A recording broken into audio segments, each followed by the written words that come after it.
All right, this update is brought to you by Progressive Insurance.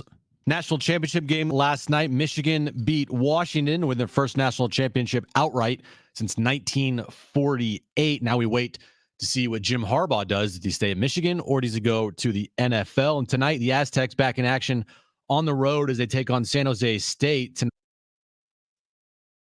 Tonight, 8 p.m., tip off at 7:30, pregame right here on San Diego Sports 760.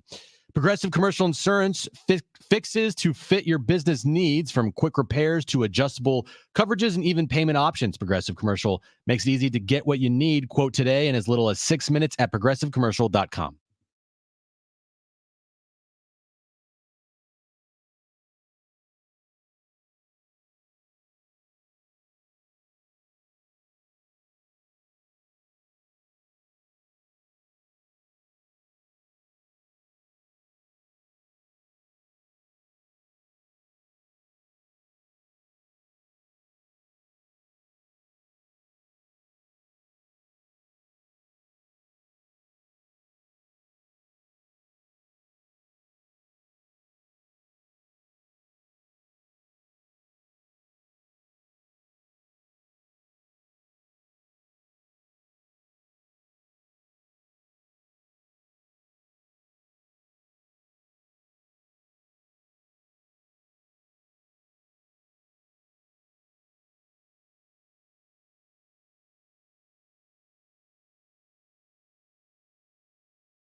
All right, San Diego and Southern California, what's going on? It's hour one of Jon and Jim. Thank you, Brent, for not remembering to find me. I like the Huskies Mark as a this value for when play. I'm right or wrong tomorrow, Brent. I like Washington plus 180. I never give out betting advice money ever. line. I like Washington money line plus 180.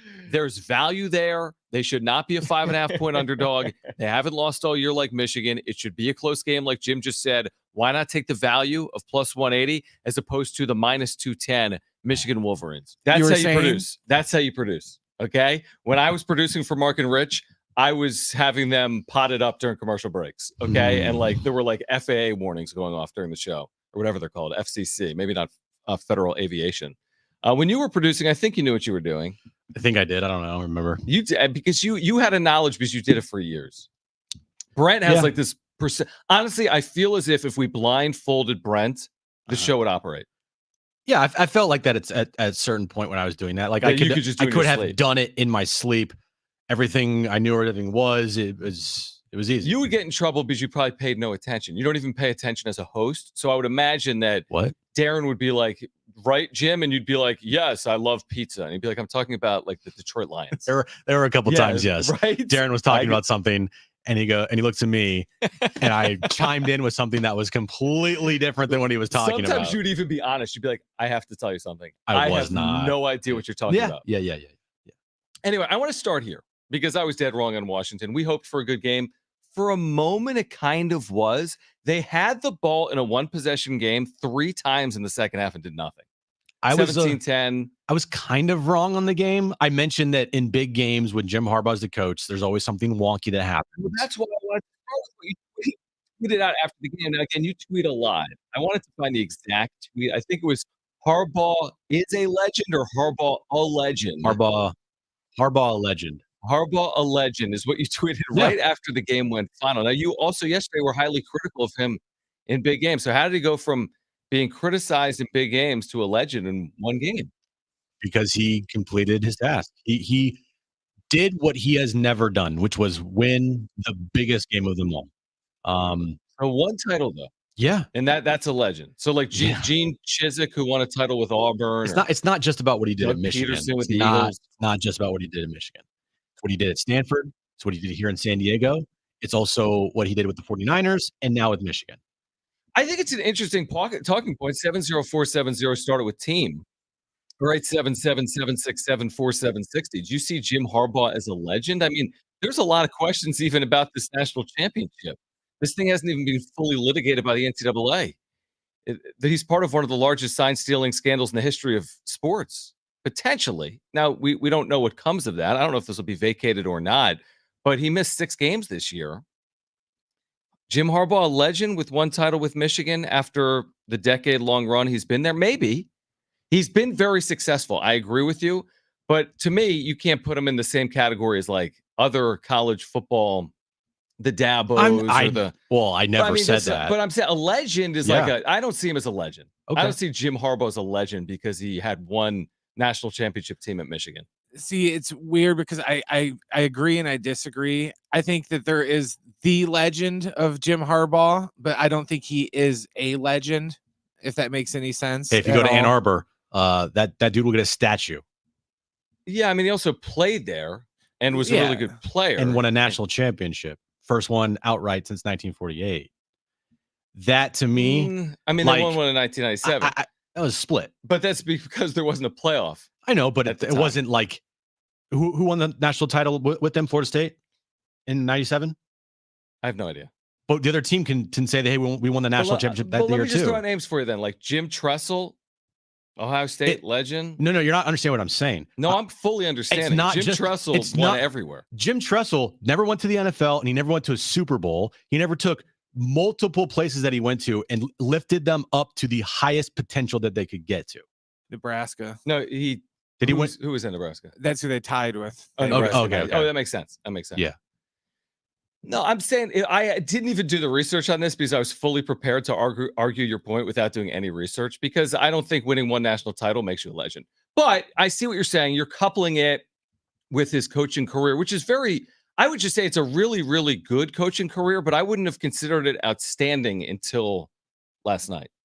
Like, it went from a really good coaching career to probably better than that last night.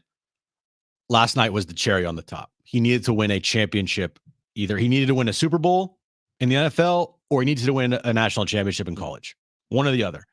And by doing that, to me, he cemented his legacy as one of the best coaches ever, because... One of the best coaches ever. Listen. Because you say right now, college football, who's the best coach ever? I would say probably a combination of either Nick Saban or Bear Bryant. Okay. Nick Saban failed in the NFL. Mm-hmm. Okay. 2 years with Miami, yeah. 2 years in Miami. Yeah. And he's only succeeded in college. Mm-hmm. Jim Harbaugh. And you know what? Honestly, you could probably say this thing about Pete Carroll. Pete Carroll might be viewed as the only guy that has succeeded in both the college level and the NFL level. Super Bowl, national championship. Yeah. Same thing with Jim Harbaugh. Now, he didn't win a Super Bowl, but he got there. And he went to 3 straight NFC title games. Right. So what I'm saying is, as far as coaching goes, he's succeeded in both the NFL at the highest level and college at the highest level, won a national championship. No, by the way, he's going to be probably the highest paid coach in the NFL next year for whatever team gets him, because he's that good. Okay. I mean, again, I think legend might be a bridge too far. I would tell you that just because Nick Saban didn't win in the NFL doesn't make him any less of a legend. As in, I think you would say the same thing. If I was comparing Nick Saban to Jim Harbaugh, I don't think they're even really comparable. They're coaching legacies. I think Saban's going to be remembered as one of the great coaches in the history of sports. College I don't know coaches. if Harbaugh is going to be remembered that way. One of the great coaches in the history of... Yeah, and that's an amazing accomplishment. I mean, what does he have? 7? It's ridiculous. He's won basically everywhere he's been. I guess maybe it's subjective. Maybe it's because of just his personality, which is so unique, and everything that he's been embroiled with this year. Mm-hmm. That I'm not putting an asterisk by it. Make no mistake. I don't want to be that guy. Me neither. However, I don't think this case has been fully settled. What transpired at Michigan in 2023? He missed 6 games this year. He was suspended 6 games. He dropped his case. Remember against the Big Ten? I feel like there's more there than just some one-off rogue employee that stole signs. That's all I would say. And I'm not saying that this isn't deserved or earned, but it's not fully litigated. He said that they're innocent last night after the game. Sure, I'm sure he did. I'm sure that a lot of people would say the same thing if they were in a similar spot. I think it's pretty badass, though, that Harbaugh is going to... he won the national title, all right, 15-0, and he's going to bounce and go to the NFL and be the highest paid coach in the league potentially. That's pretty badass. I mean, what's badass about it? Just he's earned the Yeah. ability to get paid in the NFL. You see a lot of coaches do well and then get these huge paydays, and you're like, why are you giving that guy that much money? Harbaugh's earned it. Harbaugh has proven wherever he goes, they become winners. No doubt about it. Wherever he has gone and coached, that team either is a winner right away or he elevates them to a winner at the highest level, which is crazy to say. I mean, USD, Stanford, San Francisco, and then now Michigan, all winners when he left at the highest level. Pretty crazy. Yeah, I mean, okay. Is there any, be honest with me, is there any bias here? If Jim Harbaugh never coached the Niners and only coached the Eagles, I know this, or let's use a different team since that's your other team. It only coached the Patriots and he took them to 3 AFC title games and lost a Super Bowl, and it coached at Lafayette, which is the equivalent to USD in the East, and he coached at Syracuse. Like, would you have the same affinity for his accomplishments? I think it depends on like where he took the team in these teams, but those teams are also brands that aren't as big as the brands that he's gone to. I think Stanford, you could say it's not like a huge brand, right? USD, obviously. San Francisco is one of the biggest brands in the NFL. And Michigan, obviously, is one of the biggest brands in college football. Mm-hmm. So it's 2 of the biggest brands that he's gone to. It's not like he took, the Dolphins and another, Syracuse. I'm just throwing a team out there. No offense to Syracuse. But if you're listening, Syracuse. Sorry about that. Do you know what state Syracuse is in? So anyway, Jim Harbaugh. You do. You don't. It's in New York. I know Grogu. Thank you. You're right. It's in New York. Yeah. I know Grogu is Baby Yoda. You were just there. I know. Yeah. I'm joking with you. Okay. Come on. Good joke. So anyway, my point is, I think Jim Harbaugh is viewed as one of the best coaches in both the NFL and college. And it's going to be proven by the contract he's going to get when he leaves the NFL. I think that's how he's perceived to be, yes. I don't know if that'll make him the best coach in the NFL because of the contract or one of the best coaches. He's pretty damn good. He's pretty damn good. And in this next iteration in the NFL, if he goes to the Commanders, right? That's a team out there that wants to make a big time splash. If he wins there, John, if he takes the Commanders to say an AFC title game or but these are all even ifs. a Super Bowl, I know, but I'm saying if he does, it's hard to dispute then that he is not an amazing head coach. Well, that's fair, but I'm saying this, to me, he needs more than last night. That's what I'm saying. I'm saying he's already very good. You could argue he's better than that, but to say legendary for me is a bridge too far. 760 says this: if Harbaugh stays put and wins another national title in Michigan or goes to the NFL again and wins a Super Bowl, then I think he reaches legendary status. I think that's more reasonable. How many coaches have won 2 college football national championships? How many coaches have won both in a Super Bowl and a national championship? To your point, Pete Carroll, I can't think of another that's won a national championship and a Super Bowl. Is there another? Jimmy Johnson. Okay, Jimmy Johnson. Thank you. Doing that with the Canes and the Cowboys. Mm-hmm. Yeah, that's a good example. Actually, that's off the text line. 619, Jimmy Johnson, guys. How do you forget him? Winning both. Miami, yes. Jimmy Johnson was like the Jim Harbaugh of his era, but Jim Harbaugh wishes he could be better than that. Like Jim Harbaugh wishes he was Jimmy Johnson, almost to that level. Jimmy Johnson was the first to ever do it at both levels, right? No, Bill Walsh. Sorry. Bill Walsh. Duh. Bill Walsh. My bad. Okay, so let me ask you this. What should he do and what will he do? Jim Harbaugh, he's got his title. He can have one of the richest contracts in college football history. He can have one of the richest contracts in the NFL coaching history. What should he do? What will he do? Well, look, what should he do? Probably leave, honestly. Probably, yeah. Because you go out with beating Ohio State 3 straight years. You just beat Alabama and the best coach in college football history in Nick Saban. You just won a national championship. You've taken out Penn State. Sorry. And you've also become one of, are they the only 15-0 team in college football history? No, there's been a couple in recent years. That's right. Georgia, right? But still tied for the most wins in a college football season, best record in college football season at 15-0. I think you got to bounce. Because it's like, what else can you do? Yeah. I think you got to bounce because you're going to lose so many players from your team next year.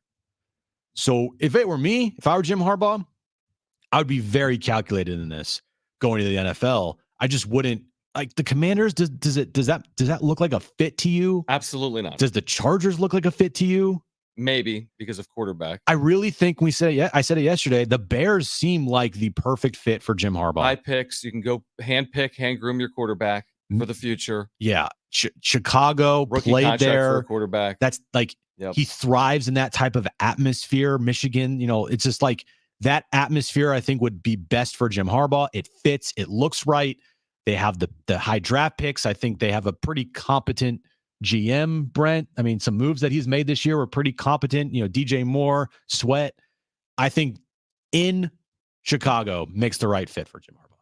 All right, 70470 started with team. What do you think Jim Harbaugh either will do or should do? 70470 started with team. There's this story that you sent me last night that was so predictable that we either talked about on Jon and Jim or the wrap-up show. This idea that not only do we think that the Ohtani deal is Bush League. That's probably not the right term. Not Bush League. I do. I mean, I honestly think it is wonky. And I know I'm going to catch flack for this for Dodger fans, but I think the thing is completely erroneous. I think the thing is backwards. And and that's as nice as I can say about this deal. It's not just me saying that. Deferring $670 million or $680 million of the $700 million deal. The state of California wants to change their tax code over deferrals because he should be earning $700 million, which the state of California should be taxing on. That's what the state is arguing, where he is saying, well, hold on, I'm earning $2 million a year. If I leave the state of California after 10 years and I get my 670 or 680 in the future, I shouldn't have to pay taxes on that money if I don't reside in the state of California. And of course, the state is disagreeing. So it's one thing for baseball to allow it for whatever reason. Again, I think it's unreasonable to allow it. There's no way it was intended to be used this way, deferrals, deferring 97% of a contract. And then the state is basically agreeing, saying, well, hold on. If he's scheduled to make $700 million, why is he only paying taxes on $2 million a year as opposed to the $70 million a year? That they literally want to change the tax code because of this one guy's contract and the deferrals in it. And you all thought that we were it's just us talking about this Ohtani deal and how it just doesn't make sense and it's wonky and how did the Dodgers get away with this? And pretty predictable. Pretty predictable, right? Yeah, I mean, it makes sense. They want the money. Hey, look, California, you need to pay a lot of money to live here. Okay. Taxes are no freaking joke.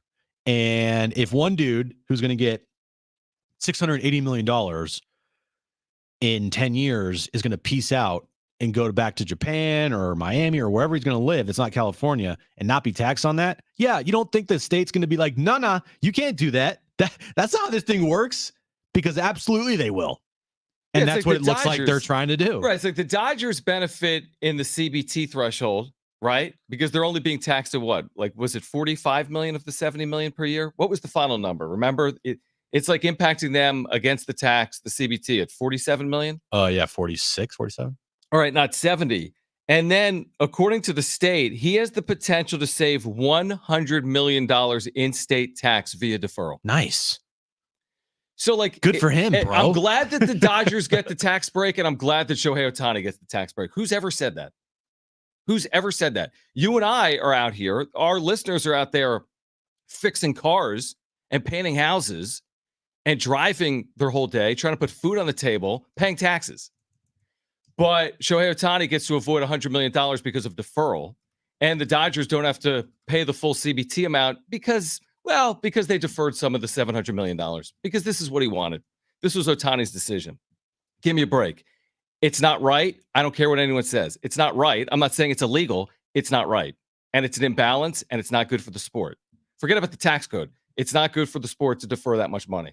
And they need to change it moving forward. Pew, pew, pew. I mean, you disagree? No, I don't disagree. I just, the more you think about it, it's nothing will change, John. Nothing's changing. It's stupid. You don't think that deferral stuff will change with the next CBA? No. 97% deferrals in contracts. If it didn't change before, it's not changing now. But we never saw this. This is like, does it change based on this? But I don't think any player is going to defer 97% of their contract. But what about the next best player in the sport? But now they almost have to do it just to cover their ass in case another one does. What if Soto wants to do that? If he wants to deal with the Yankees, Yeah, because it makes the team better around him. then we can start talking about it. But if Ohtani's the only person to do it for the next 5 years, then it's not changing. But what about even we see some of these deals the Dodgers are making even like yesterday? Teoscar where Hernandez? They're deferring, and they deferred Betts, and they're deferring but- Freeman. So, not good at math. What's 23.5 minus 8.5? Right, it's like 40% of the deal, 35 or 40. Yeah, it's not deferring 22 of $23 million. It's if someone else does this, like if Blake Snell, wherever he signs, which is still, could be very late in the process here.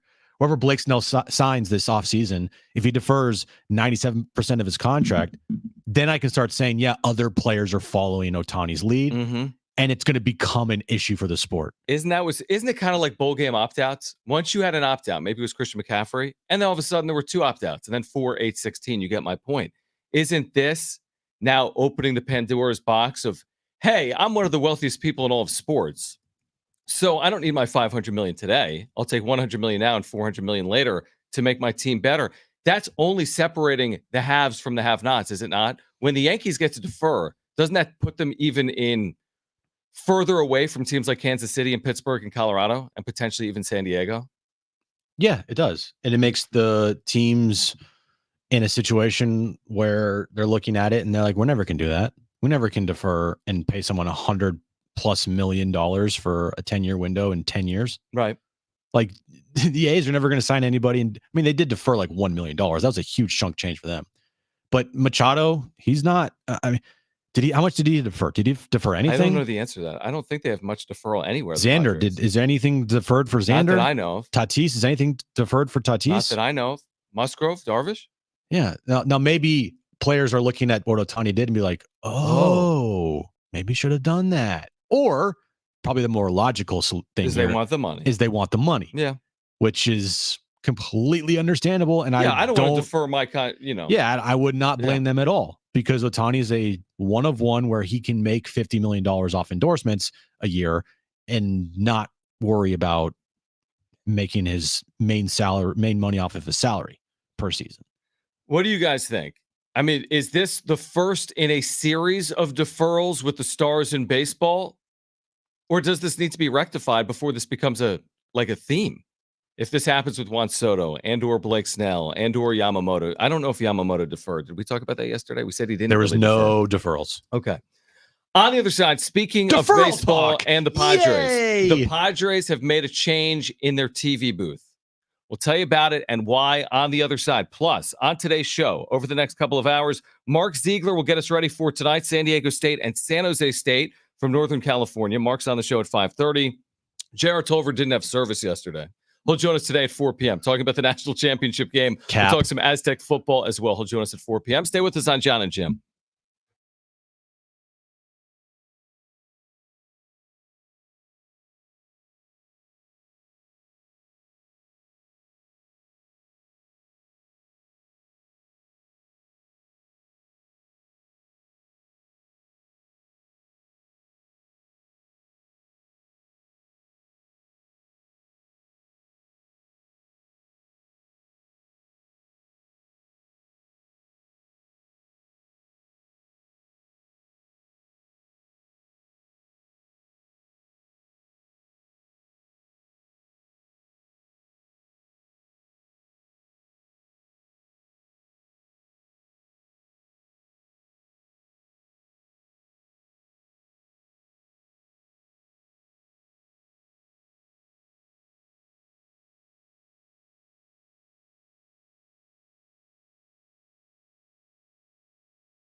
All right, the Padres have made a change in their TV booth. We'll tell you about it and why they did it next.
This update is brought to you by Progressive Insurance. Michigan is the national champions in college football as they beat Washington last night. Jim Harbaugh's first national championship at Michigan.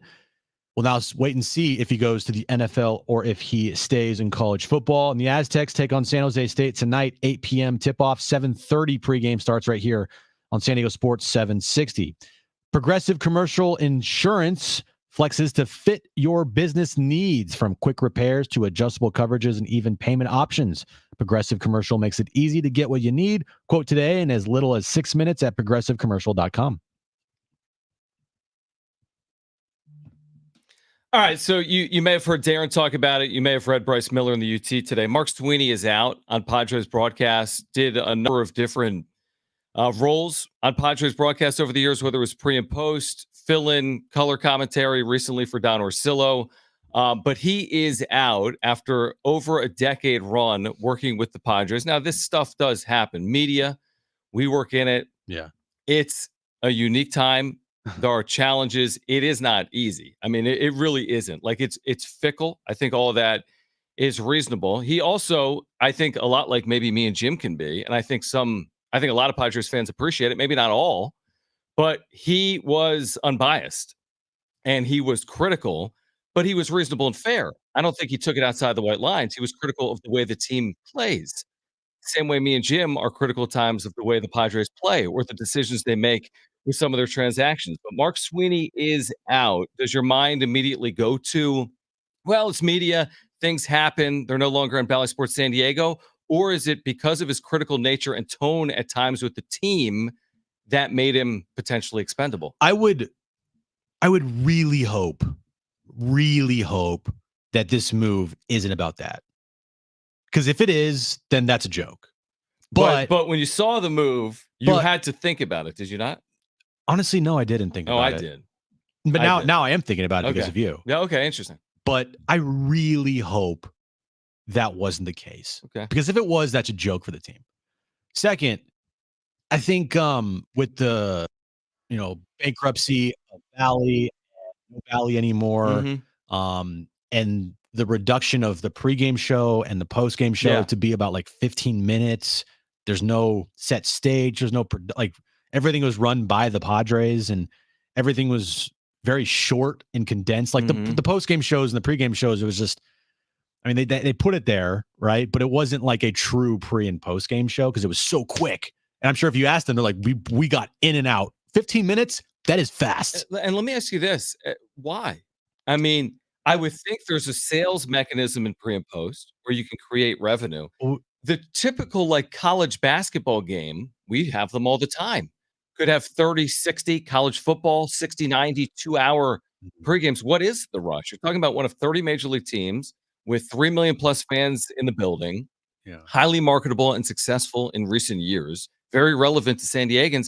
Why did they cut it? Because they probably were cutting costs? Well, and just let me say it, Sweeney, Pomeranz, Scan, Mudd, Don, all those guys on the TV broadcast, they're all great. I think that once Bally went under and everything changed and the Padres gained control of the TV production side of everything, like we knew things were going to change. And I like Sweeney a lot. I thought he told it like it is. I know there's a small group of trolls online that hate Sweeney, but me personally, I thought Sweeney was very like insightful. And there's at times where it was like, okay, he's actually telling the truth, like some other people don't. I liked it because he was critical, and you don't get that. But one thing I think a lot of San Diegans can appreciate, and we've said this. I mean, day one, the premise of Jon and Jim is like unbiased, real Padres talk. I get it. It doesn't appeal to all people. No, it doesn't. But there are Padres fans that want it to be told from an unbiased perspective. It doesn't have to be Homer this, Homer that. You can get that in so many places. Where can you get real Padres talk? You tell me. Seriously. On this show. On Darren's show. On Darren's show. Absolutely. So I think Bigger Mark, City and Fletch. I think Mark was, willing to do that. And again, it doesn't appeal to all people. I understand it.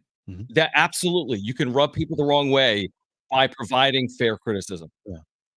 But just to talk about Mark Sweeney, he's been here for a long time. Yeah. Like how many games was? Like well over 1,000. I mean, so for 13 years, 13 seasons, I think. That's a long time. It is.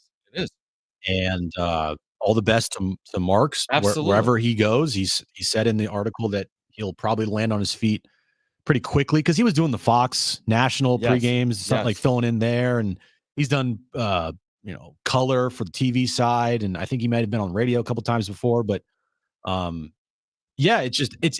goes back to and taking off of Mark not being there anymore. What are the Padres going to do with their TV deal? Like, what are the Padres going to do as far as TV goes next year? How are we going to be able to watch them? How are we going to be able to potentially stream them? And what's the cost? Because that, to me, along with the roster, like not having a left fielder or a center fielder or no left-handed starting pitcher or no DH, that to me is the second biggest thing is TV, streaming. Where can I find the Padres and how much I'm going to have to pay for it? To me, it's not because Bally literally went under on a Sunday and then they had this brand new Padres channel on a Monday. So they have those answers exist. I mean, you can watch it on MLB.tv, which is what I did last year in market for $19.99 a month. Now, I don't know the price point. Is it going to be $19.99 a month? Is it going to be more than that potentially? Now, the bigger question for me is not how can you watch them, because you can watch them and they'll tell us how. We'll figure it out. But the bigger question is how much TV revenue can they create in the short, medium, and long term? Because they went from $60 million in 2022 to 80% of $60 million, that's $48 million, in 2023 as protected by Major League Baseball, to no assurances of anything more than $0 as far as we know in 2024. Here's the thing. They're going to get more than $0. I just don't know how much money they're going to get and what it looks like into the future and how it impacts their payroll into the future. But there's no doubt that where they can save, they're going to save. I mean, they've lost all this TV money. Obviously, Mark Sweeney doesn't make anything compared to what a player on the Padres makes. But if they have a chance to save in this media market economy where it's always dwindle, tighter, it honestly, it doesn't surprise me that they would lessen their workforce moving forward, because that's what media is. That's what happens every single day in our industry. Oh yeah, it is. Right? Hey, can use AI, Jim, in the future. Yeah. Hey, could we cut costs? And can you guys do this? Can you do like 3 different jobs Oh, you can? Cool. Then we don't have to hire anybody else. Right. And it doesn't make sense. You would say to yourself, like, well, you're really saving money on not having Mark Sweeney on payroll when your team payroll is $200 million. Like, give me a break. Like, how are you really? Well, the TV thing is just completely different. Well, no, but I'm saying the Padres pay Mark Sweeney. Oh, yeah. He's on payroll. By eliminating Mark Sweeney, do you think they're going to backfill his position? I don't. I No. think they'll just have less people on payroll. No, what I think is they have Bob Scanlon, they have Yeah, Pomeranz, exactly. and that's They used to have even more than that. I know they did. They did. They had Right. multiple people. A lot of people came through there, sideline, Right. in and out very quickly, Mhm. right? But to me, I still get reminded when you see something like this about Mark Sweeney. By the way, best wishes to him. You get reminded, like, oh, the TV deal, the TV, the money, the revenue. Where's it going to come from? How are they going to get it? Because we talk about the roster every single day. We talk about the holes in the roster every single day here and on the wrap-up show at night. But again, it's like the TV deal might not be the sexiest thing to talk about, is a huge factor in this whole thing. But they already know where they're going to get the money from TV is they're not. Hence, lowering payroll by $50 million. You know what that number coincides with? How much money they're missing in television. Yeah, it's pretty simple. When they asked for 100 million, right? And they got 50. And they got 50. And now they they're have to lowering cut payroll 50. by 50, and they're at $50 million in TV revenue. Pretty simple math. And even I could do that. You can spin it as a PR move. Oh, we're reaching so many more households now. No, you want the $60 million. I don't care how many households you're reaching. You'd prefer the guaranteed $60 million per year than reaching people in Riverside. Yeah. They're like, the reach is nice. It has value. But you know what really has value? $60 million. What's the dream scenario for Padres TV? Put it on YouTube TV. Take that streaming channel, get it on YouTube TV. Also get it on local television. Yes. Get it on MLB.TV. Yes. Get YouTube to pay the Padres a certain amount of money or MLB Yes. to have those games. The dream scenario is you get that thing on like the YouTubes, the Hulus, other streaming providers, a couple of local, the Your Views, potentially the world, so people can watch it, and the Padres create revenue off TV. That would be that'd be so perfect. Because YouTube TV, it's amazing. I will never go back to cable unless I have to this upcoming season. I know that's the one knock. 3 years ago, you could watch the Padres on YouTube. Really? I didn't know that. Oh my gosh, Valley Sports San Diego. They had all of the Oh originals. my gosh. And they're like, YouTube was like, you know what? We don't need it. It's too much of our budget. We don't need it. And they were probably right. Valley's went under and they completely busted. And YouTube TV is still thriving. So yeah, I think the dream scenario for me is get it on streaming providers like YouTube TV. Okay, on the other side, we are going to talk about what is a huge night in Mountain West Hoops. Not just San Diego State and San Jose State, but a huge night overall. 5 games in the league. The league hoping to get 4, dare I say, 5 teams potentially into the NCAA tournament in 2024. All right, so we'll take some of your phone calls on the other side as well. 877-767-4760 plus. Look at a huge night in the Mountain West. Mark Ziegler will join us at 5:30. Sit with us on Jon and Jim.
All right, Mark Ziegler will join us at 5:30. J.R. Tolver at 4 p.m. up next. Why tonight is a huge night in the Mountain West. That's next.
All right, we're going to tell you about a big night in the Mountain West coming up. J.R. Tolver will join us at 4 p.m. from Aztec Link, the Aztec for Life. Mark Ziegler gets us ready for San Diego State, San Jose State tonight at 5:30. Our pregame coverage begins at 7:30, tip-off at 8 p.m.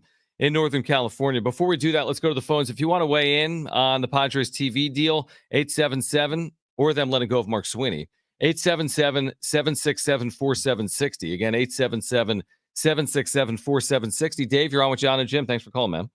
Yeah, thanks again, guys, for the time. Sure. Go Aztecs, and great game tonight coming up. Looking forward to that. Okay, so back to TV. Here's the problem, is that Bally's or Diamond or whatever you want to call them authorized or sold Major League Baseball and the courts, for that matter, because this is a court decision that allowed them to proceed, the opportunity to come up with a $66 million figure for, in this case, the Padres. We don't know how or where or why, when they came up with any of that. When you look at the cost of doing business with that figure, here's the problem. You've got to sell this to Hulu, YouTube, all of they tried that, guys, and no one took it. You have to sell ads. There's no advertising base here that can get you to 66 million. Subscribership, as per noted in Sports Business Journal, at best last year, 59,000. You'd have to charge folks to get to where we were with that 66 million, about $500 a year, just to get half of that back on subscribership alone. So when you think that it's so easy to somehow to get to that 66 million, you've got to do the math on this and ask, why didn't they accomplish this? They weren't able to. Dave, well, thank you for the call, but we've said that. Of course, we knew it. There's no way to replicate $60 million. The TV business went under because they were paying teams $60 million. You see what I'm saying? There's no way to get it. You were getting 60 from Bally's, they went under. So you're not getting 60 on the other side. Yeah, Bally's, the Sinclair Group, once they purchased the Fox Sports, they were already underwater. It was a disaster. Disaster from the jump, just from game one. when you saw all of their graphics on the screen and their lower thirds and their like updates on hockey. I'm like, what are we doing, guys? It's just, you knew it was disaster from day one. And it turned out to be a pretty big reason why the Padres are kind of where they are right now. Look at it this way. They've got all these rights to all these teams. The first team they wanted to get out from underneath, a team that is widely popular in their market, that drew 3.2 million fans, is the San Diego Padres. You know why? Because they're not making any money off it, which is remarkable and unbelievable. But it's, how do you make 60 or Dave's point, I don't know if it was $66 million on the San Diego Padres when TV revenue, even for Sinclair Group, was drying up? And now you got to ask yourself, if you're the Padres internally, where do you find that money? To his point, we go to YouTube TV, they don't have that kind of money for you. No. You go to Your View, they don't have that kind of money for you. You go to your advertisers, there's not $60 million in TV ad revenue coming in. As De La Cruz says in the YouTube chat. By the way, if you want to watch us, go to YouTube, search out Jon and Jim, subscribe to our page. Also, iHeartRadio app, best way to listen to us on the go. But De La Cruz in the YouTube chat says they just need to litter their jerseys with patches. They already got one. Well, then maybe they should get another one, Jon. They're only allowed to have one. Maybe they should try and sneak another one on there. They were the first team to do it, to announce it, Motorola deal. Yep. And I do think it's in the neighborhood of, I forget, 3, 4, 5 a year. It's a big chunk of money. It's a nice chunk of money. But again, they had that even with the TV deal. Maybe the new Gallagher Square will help, even though they spend a bunch of money on that as well. Honestly, probably will. But again, to make up $60 million a year, it's basically like if someone told you right now, Jim, that whatever you're making in your day job with iHeartRadio, which I think is under 60 million, but just a little under 60 let's million. just pretend like you make under $60. Let's pretend like you made $10. It's about right. You made $10 with the day job, and they took all $10 from you, and you have to make it up in side hustles. Like, well, they just took away all your. Like that's hard to make up. Yeah, you just lost your $10. And trust me, I've thought about that because we do the YouTube channel, we have the wrap up show. Yep, and combining all that, it's great. But it doesn't make up for your day job. But it does not make up for the day job. So I get where you're going with that. That's exactly. And if you lose the day job, you're in trouble. You're in trouble. You better have a plan. You got to have a plan B. I don't know if the Padres had a plan B. That's a great point. Because, I mean, would you have a plan B if you were blindsided? No, not it. But now, should they have been blindsided? Here's a good. I mean, we're going really. This is way behind the curtains, but no, going by. I mean, and the curtains. Like we're talking about. Mark Sweeney unfortunately loses his job at the Padres. If you work in media, if you're a broadcaster, if you're a commentator, if you're a sports talk host, you know that this is a possibility that could happen. If you're the San Diego Padres, did you recognize the economic headwinds over the last couple of years that this was a possibility? My guess is probably yes. Eric Rupner was on the record throughout the course of last year talking about, hey, listen, if something happens, we have a plan in place to get these games on TV. That was all once you started seeing that they went bankrupt. Yep. And then it was like, we got to kick it into gear here and get a plan going. Tonight in the Mountain West. Big game, Jon. Okay, you have 5 league games. Big games. San Diego State, San Jose State in Northern California. Aztecs can't afford to lose it because San Jose State is not supposed to be good, but they've been quasi okay. Colorado State, Boise State tonight is a massive game in Boise, Idaho.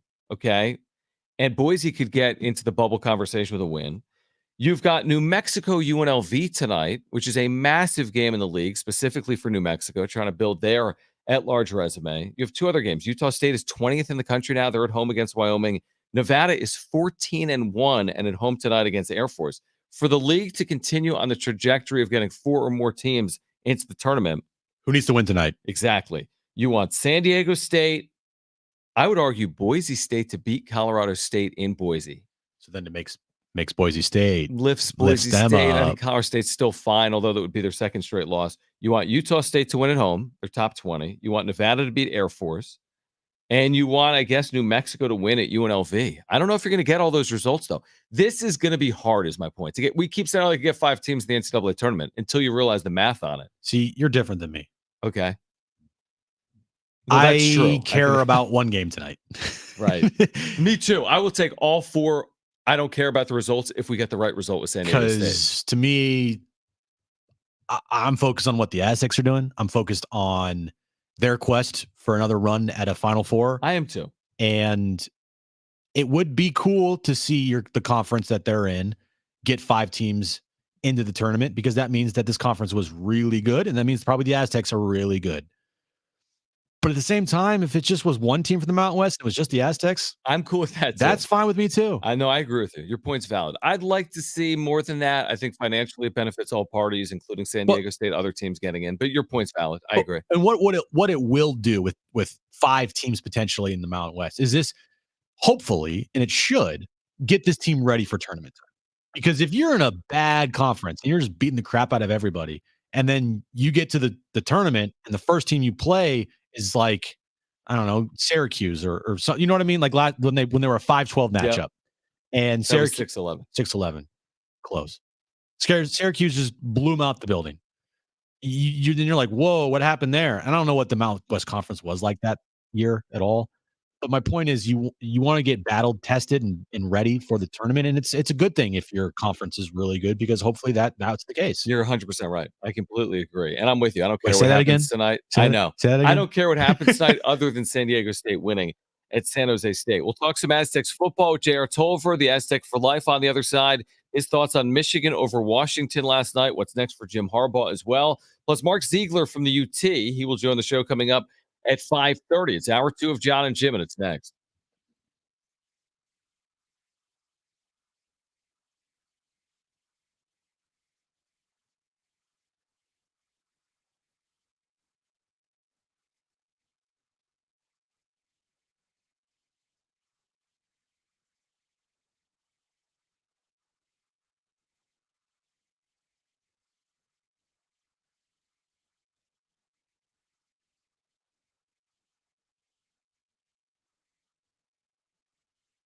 All right, good news for my friends over at Novo Brazil Brewing is the fact that their brand new Mission Valley location is opening this Friday. And this Friday, they'll also have the brand new Aztec Kombucha that benefits the Mesa Foundation available. In fact, you can find that at any Novo Brazil or Nova Kombucha location. You can also find it at novakombucha.com. So Novo Brazil Mission Valley opens Friday.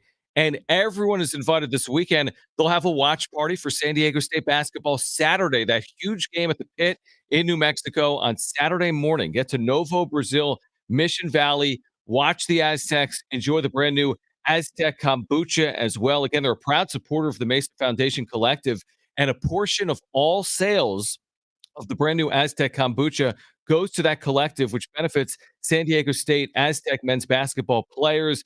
This was a product that was tested by San Diego State Aztec players like Jaden Ledee, Lamont Butler, Micah Parrish, and others. It has launched. Make sure to get over to this brand new location in Mission Valley, open Friday. Listen to this, 350 seats, full bar menu, 60 taps of Novo Brazil beer and kombucha, including the brand new Aztec Kombucha, with 5% of sales going to the collective.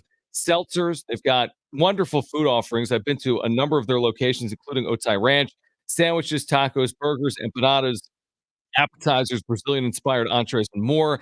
And again, this weekend they open in Mission Valley. So find them. They open Friday. Join us for a watch party on Saturday for San Diego State and New Mexico. And check out any of their area locations. They've got 5 of them now with Mission Valley. For more info, visit novobrew.com. That's novobrew.com.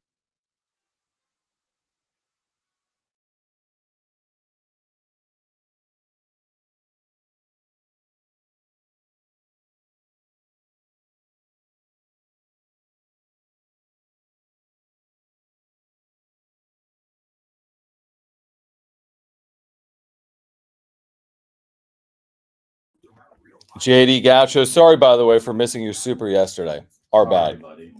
Our bad. We'll make it up to you right now by immediately getting to your super. Guys, please subscribe if you're here. And if you want to make sure we get to your comment, you can click the $ below the chat box. We appreciate your support of the channel, like JD Gaucho. All super chats we get to during our breaks. And JD Gaucho says, can George help negotiate a new Padres TV deal? I don't think if so, the Padres are going to be in AAA. Stay away. Yeah. Padres will become I don't know, but stay away. That's the last person we want. But it does bring up an interesting point, which is who is negotiating a TV deal for the San Diego Padres? Major League Baseball? And again, where do they find the money that desperately need, you would think. So thank you, JD Gaucho, for your super chat. We'll be back in a moment. And thank you guys.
This update's brought to you by Staples Stores. Michigan beat Washington last night in the national championship to win their first title since 1948, outright title. They split with Nebraska in 1997. Now we wait to see if Jim Harbaugh will stay at Michigan or go to the NFL. And tonight, the Aztecs, they take on San Jose State on the road in San Jose. Tonight, 8 p.m. tip-off, 7:30 pregame right here on San Diego Sports 760. Staples Print Big sale means the more you print, the more you save. Get $20 off your print purchase of 100 or more, 50 off your print purchase of 200 or more, and 100 off your print purchase of 300 or more. Ends 2/10/24. See staples.com/print for details. Print more, save more at Staples.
All right, San Diego and Southern California, what's going on? This is hour 2 of Jon and Jim over the next couple of hours. Some good guests lined up for you. Mark Ziegler from the UT gets us ready for the Aztecs and the Spartans tonight in Northern California. Our pregame coverage begins at 7:30. Mark will join us at 5:30. J.R. Tolver, the Aztec for Life with Aztec Link, the Collective. Back with us here on Jon and Jim, San Diego Sports 760. Now, we tried to get JR yesterday. Let's go behind the scenes here. Your JR. phone working? What's happening? Because Brent has called JR each of the last 2 days, but it's just been busy. But JR has been able to call us, and I spent a little bit of time with JR yesterday, and you were saying you were having some issues with your phone. So I'll blame our phones. Yeah, 100%. I would typically blame our phones, but what's going on with your phone right now, JR? I don't know, man. Maybe I didn't pay the bill. No, you must have paid because you're on. You can call us. Like what is happening here? Yeah, I'm not sure. I've been having phone issues the last few days. I'd be interested to hear if anybody else has been having issues as well. But yeah, I don't know what's up with my phone. Text us if you're having issues. 70470. Start it with team. We have JR Tolver, the Aztec for Life. We'll talk about the Aztec Link Collective coming up. But I know you were at the Rose Bowl. You watched that classic between Michigan and Alabama. Last night, I think we were all hoping for a better game. Washington was in it, kind of. It was a one-score game a couple of times in the second half. What was your takeaway from what you saw last night in that national championship game? You know, I think this happens when you have the interconference play, especially late in the year, and especially when you have big on big. I kind of felt that way when I was watching Alabama play Michigan. It kind of looked like Michigan was a little bit surprised by Alabama. Like, I don't know if it was the size, the speed, the aggression, the unfamiliarity, but it looked like they were a little bit surprised. And Alabama actually looked like the better team over the first couple of quarters, and Michigan ended up winning. So I think Washington kind of got hit with that same thing where, you know, you've been playing your Pac-12 opponent all year. You know, you maybe play a couple of guys early in the season, but you get used to playing Pac-12 and playing against coaches and schemes and players that you're used to. And then you just kind of get hit in the face with a little bit of a buzzsaw. And that's what it felt like. It felt like that Michigan offensive line was maybe bigger and better than anything that Washington has seen this year. Donnie Edwards and Blake Corum, maybe they were a little bit better than what they've seen coming out of the backfield this year. And I think it surprised them. And over the course of the game, I think they kind of got their wits about them and started playing Husky football. But I think in the beginning, they just were a little bit overwhelmed by what they saw from the Wolverines. Do you think Harbaugh's gone? Like, do you think he should leave? I mean, go out on top after the whole, cheating scandal thing and potentially something could happen down the line. But do you think he's gone? Do you think he should go? I mean, listen, I think they say history repeats itself. It reminds me of one Mr. Pete Carroll, right? Like the USC days, and then Pete Carroll was a man on a mission. He was the top of the college football world, and a couple of things kind of started leaking, creating a little bit of a leak here and there. And Coach Carroll took the opportunity to go to the National Football League and has been there ever since. So I think Coach Harbaugh I think he's probably coached his last game at the college level, at least for now. I feel like there's a lot of attractive jobs in the National Football League. I mean, think about going to Los Angeles and being able to coach Justin Herbert, who is just a phenomenal player, and maybe with somebody like Coach Harbaugh, who's done it at the highest level as a coach and as a player, could potentially get him over the top. So, I kind of feel, my gut tells me that I think Coach Harbaugh has coached his last game in Michigan. J.R. Tolver is with us right now, the Aztec for Life, head volunteer at Aztec Link, a collective supporting San Diego State student athletes. I want to segue there right now because I think Aztec fans are so aware. There's been so much conversation around Aztec football in an off season, which I think is somewhat atypical because you see what Sean Lewis and his staff have been able to do, whether it's via the prep route with this early signing window, and then you see what's going on in the portal. And there's been so many changes. What's your reaction to the successes that Sean Lewis is having right now on the recruiting trail? And what role, if at all, do you believe NIL and a collective like Aztec Link is playing now and moving forward for Sean Lewis and his staff? Yeah, first and foremost, hats off to J.D. Wicker and Bob Moosbrother for for doing a national search and identifying what looks to be a diamond in the rough. If you really look at what Coach Lewis has been able to do over the last 4 or 5 years, we're west of the Mississippi, so we probably haven't seen a lot of it, but his football resume is really, really, really impressive. And he's kind of on that precipice of being kind of the next great up-and-coming coach. And I think that Bob and JD did a great job of finding him at a time where he was looking for an opportunity as much as we were looking for a coach that could take us to the next level. He has a ton of energy. He is extremely personable. He does a great job on social media. I think with Coach Long and Coach Hoke, guys who are kind of in the latter end of their careers, they probably viewed social media a little bit differently. Well, Coach Lewis is 37 years old, and this is his era. This is his time to shine. So it's awesome to wake up and to see a tweet from Coach Lewis as one of the first things that he kind of does on a daily basis. And I think that's one of the differences, right? I think we're going to get some access and some viewing into this good, bad, or indifferent.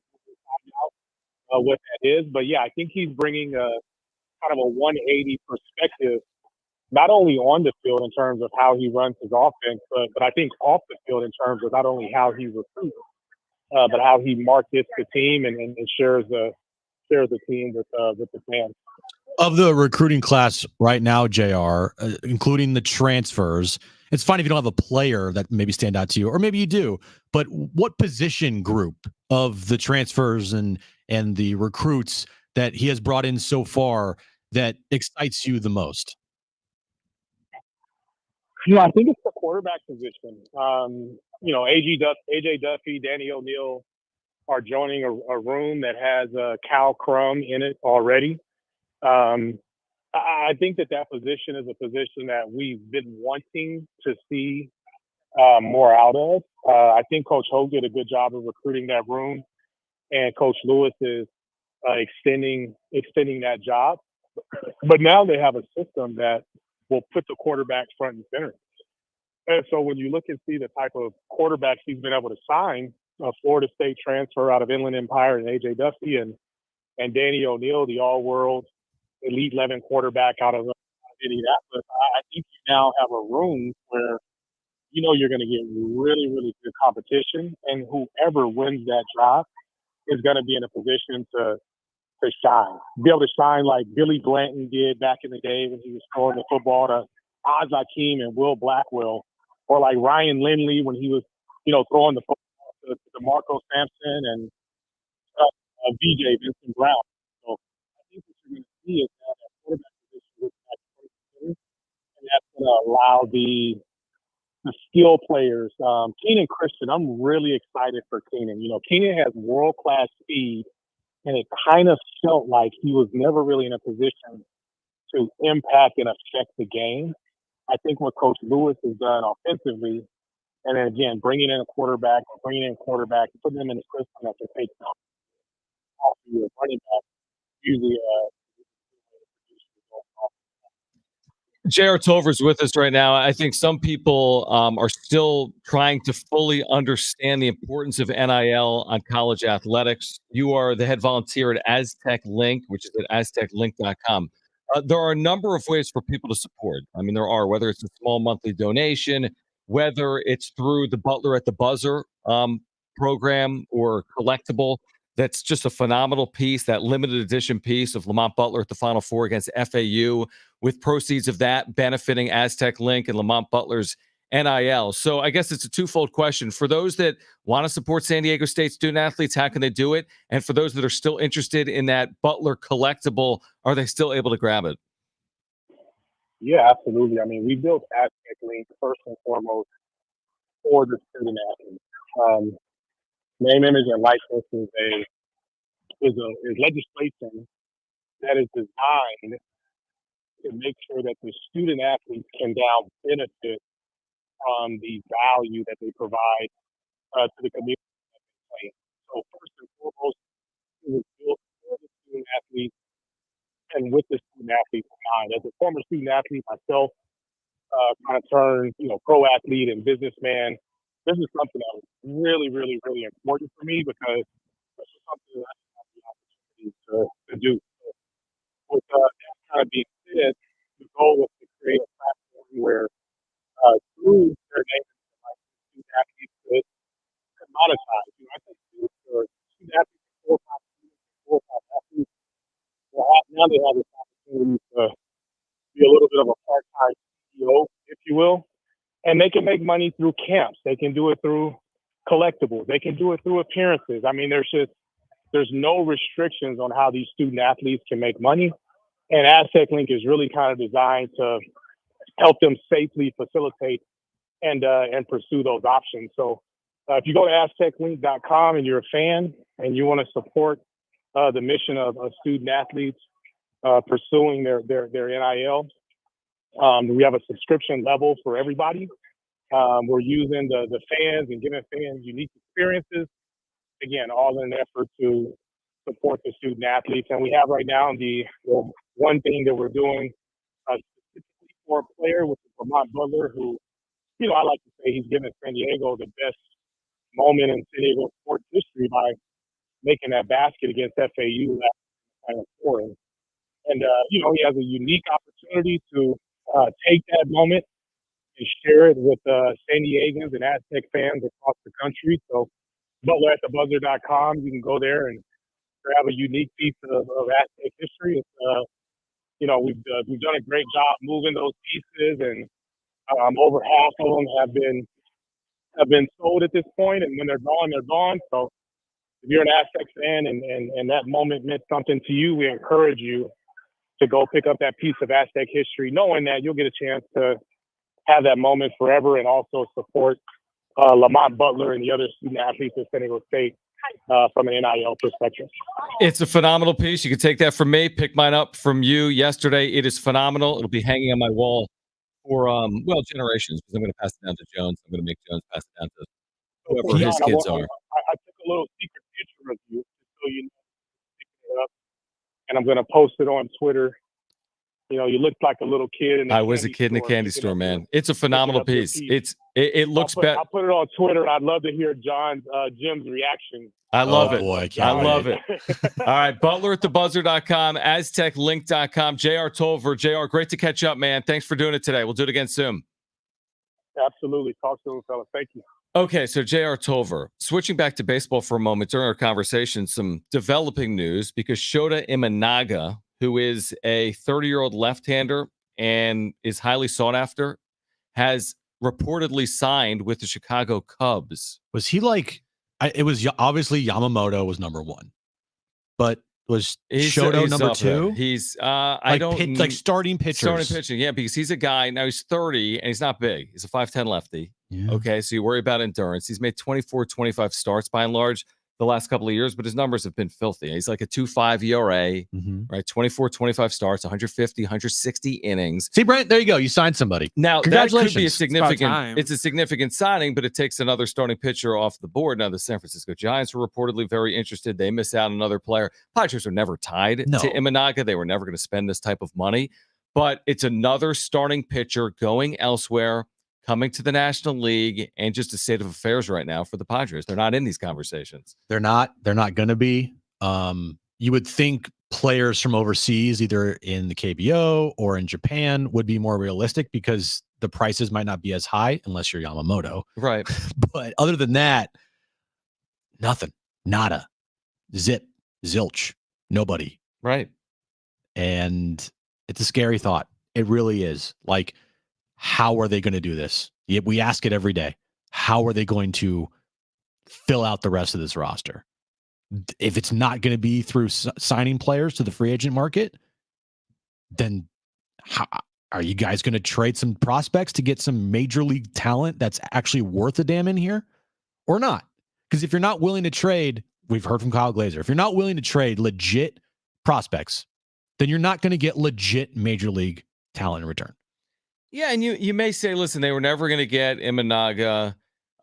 This is a state of affairs. This happens every offseason. Other teams are trying to bolster. But what it feels like this offseason is everyone's bolstered, and you've only lost pieces from a team that last year was disappointing, but you've lost significant pieces. I mean, Soto, Snell, Hader, how can you They haven't really replaced it. understate that importance to what like that? That's massive losses. And there would even be question marks if you were signing a pitcher like Shota Imanaga. But at least you'd be replacing with 30-year-old veterans that have had success in the NPB.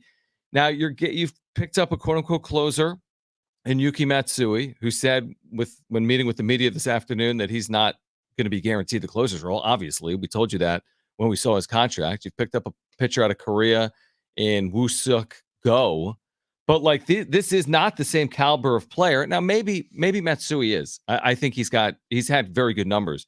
But you're not getting a starter. You're not getting Imanaga. You're not getting Yamamoto. You're not tied to any of the preeminent free agents overseas or coming out of Major League Baseball. Yeah, this is from Darnay's Twitter account. Thank you, Darnay, thanks, for producing Darnay. the show. Appreciate it, buddy. Says that Yuki Matsui said that it might not be realistic to say he'll start the season pitching in the ninth inning. He says he hopes to build trust of his teammates and end up in high leverage situations. Shocking. Okay. What a nice guy. So nice. I don't want to start the ninth inning, guys, because I want to build your trust first. But because they didn't sign him to be the ninth inning guy from day one. No. So back to the roster problems. They have not they have not replaced Soto, Snell, or Hader. They haven't. No. The only players they've replaced, in my opinion, and I'm sure a lot of people's opinions too, is they replaced Michael Wacha with Michael King. They have not found a left fielder. They have not found a center fielder. They don't have a DH. They don't have a first baseman. They don't have a left-handed starter to not replace what Snell did, because it's hard to replace a Cy Young with a Cy Young. But still, you don't have a lefty in your rotation. You just don't. So it's going to be tough. And with every single day that passes, the closer we get to spring training, with no left fielder, no left-handed starter, no DH, no center fielder, you're in trouble. Doesn't it just feel like the hits just keep coming, and you know that they're coming? Like, I'm trying to compare it to something. It's like, here's a good example. You know when you didn't do well in a class? Jim can relate to this because I'm sure you did terrible. Oh my in school. God, can I relate? And you know that at the end of like the quarter or the semester, Oh, it's going to be bad. the grade's going to be bad, but Yeah. mom and dad don't yet know. No. But you know it's coming. There's no hope. Like Yeah. at best, it's like a C-, but it could be a D type situation. And nobody really knows in November, but they're going to know in December. It's like, this is inevitable and predictable, but it still hurts. It's the same thing. It's inevitable or predictable. If you didn't study for class, you're going to get a C-, and it's going to hurt when mom's mad. They were never going to be in on Imanaga or Snell, and it's still hurting as these guys come off the board. That's how I look at it. Do you think that Preller and this front office is sitting there seeing all these things being said on social media? You should go get this guy. You'll go get that guy. Hey, this guy, Jess Chisholm, this guy. Do you think they're sitting there thinking to themselves, guys, might want to stop because it ain't happening? Honestly, I don't know. I really don't. I saw what Ben Fadden, Talking Friars, put on Instagram earlier today, how they said that they've got a record number of season ticket deposits, and they're opening up a 20-game plan. Is that surprising to you? That's After what I was happened gonna- last year? That's what I was going to say. It's almost like, I don't know if the organization needs to be overly worried with what people are saying on social media if they're still receiving a record number of ticket deposits for the upcoming year. I think what we forget, and I forget it all the time, Twitter and social media is about what?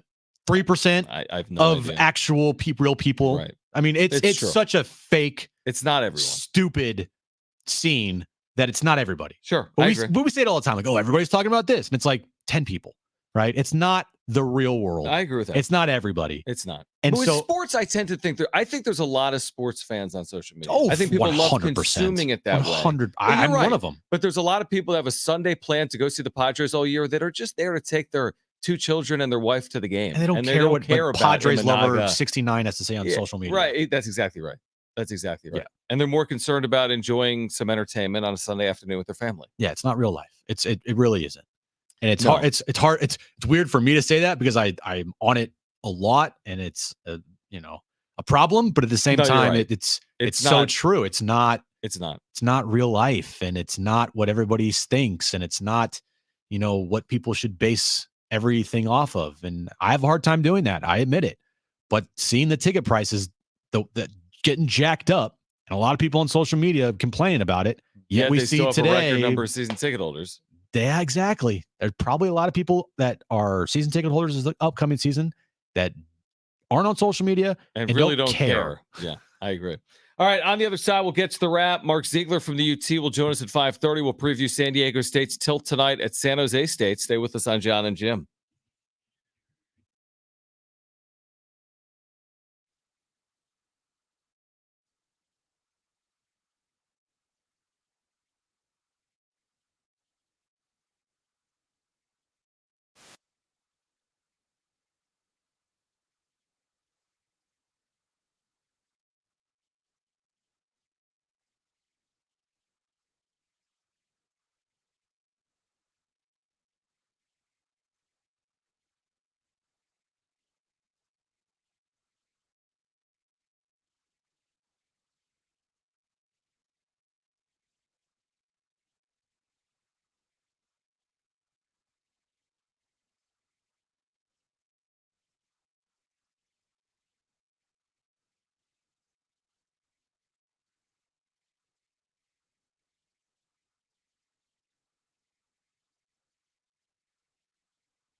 Mark Ziegler in 1 hour gets us ready for San Diego State and San Jose State. Up next, the wrap. Stay with us.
This update's brought to you by Staples Stores. Michigan is your national champions in college football. They beat Washington last night in Houston, Texas. It's their first outright championship since 1948. Jim Harbaugh's first in college football. And now we wait to see if he goes to the NFL or if he stays at Michigan. Aztecs, they take on San Jose State tonight up in San Jose. 8 p.m. tip-off, 7:30 pregame right here on San Diego Sports 760. Make sure to listen to the pregame show starting at 7:30. Staples Print Big means the more you print, the more you save. Get $20 off your print purchase of $100 or more, $50 off your print purchase of $200 or more, and $100 off your print purchase of $300 or more. Ends 2/10/24. See staples.com/print for details. Print more, save more at Staples.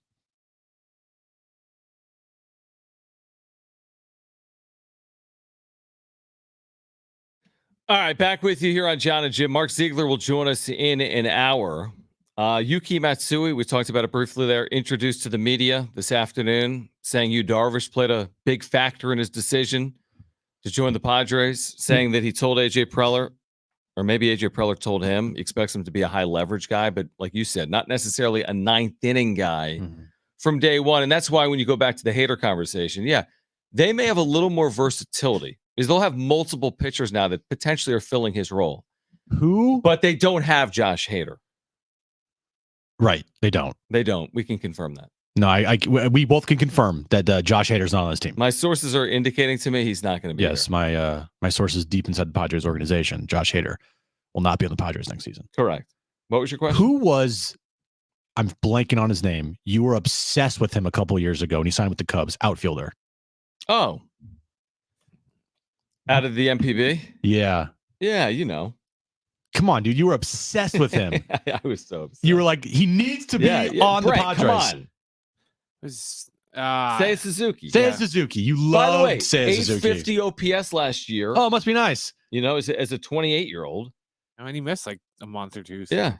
20 home runs, 74 RBIs. Where I'm going with this. Where are you going with this? Is back to what you just said about Yu Darvish and how is the big reason why Yuki Matsui signed here. Right, but didn't Darvish tell Seiya to go to the Cubs? Yeah. Hey, you. Where was that for Seiya Suzuki? That's a great point. Like, where was that for, and I know that the reports came out or might have, he might have even said it. I don't know where but when Darvish signed his contract, he talked to Preller like, hey, is this going to prevent us from going out and potentially signing like Ohtani or Yamamoto? And he's like, you know what? It's not gonna because we're not gonna sign them. Yeah, we're not signing them. Well, why didn't if Darvish was asked that question? Then here's my next question: why wasn't he in the deferral business? That's a great point. And here's a guy that's already made $100-200 million in his professional career, certainly across Japan and the U.S. And he's worried about how his deal will impact the future of the Padres. But he wasn't taking deferred money. I'm just glad he didn't tell Yuki Matsui Chicago is a great place to live, because that would have. But the difference here is, here's the problem. Here's the problem.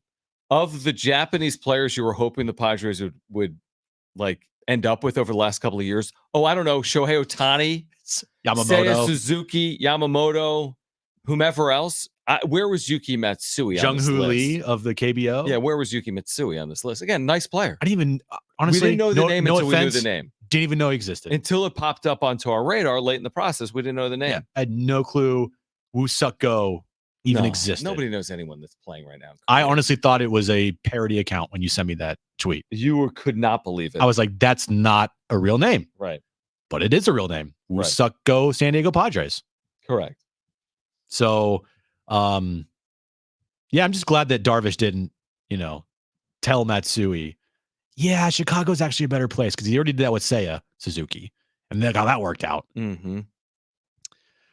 So, yes, now we have to just continue to wait. I just wonder if when you make a signing, again, the difference for me for like signing Yuki Matsui out of Japan and signing like Robert Suarez, like extending him out, is you saw what Suarez did in the major leagues. Now, you still might be wrong. He didn't have a good year last year, and he's been injured, and he had the whatever he had last year. What was he suspended for? For what do they call it? Sticky stuff. Sticky stuff. So, like, you still could be wrong with guys that have pitched in the big leagues. I mean, Robert Suarez was elite 2 years ago. He was Oh. incredible for 5 months. He blew a save the first opportunity he had at the start of the season versus the Diamondbacks. Remember that game? And then didn't blow a save the rest of the year. Didn't give up a run at home until the NLCS game 2. I think it was a home run. That was it when they were already up by 4 or 5 runs. But my point is with a Yuki Matsui, he could be really good, but don't you think it might take time? Quarter of a season, a half season. Someone like Woo-Suk Go, coming from essentially AA baseball, he could be good, but don't you think it may take time? It always takes time, John. It unless you're like the elite of the elite. Even Ohtani took time, John. It's not like Ohtani came here and put up the numbers that he was doing the last couple of years. It took him some time. Now, he had injuries, and he did, I believe, win Rookie of the Year. But he wasn't putting up 1,000 OPS with 40-plus home runs and going out there and having a 2.5 ERA.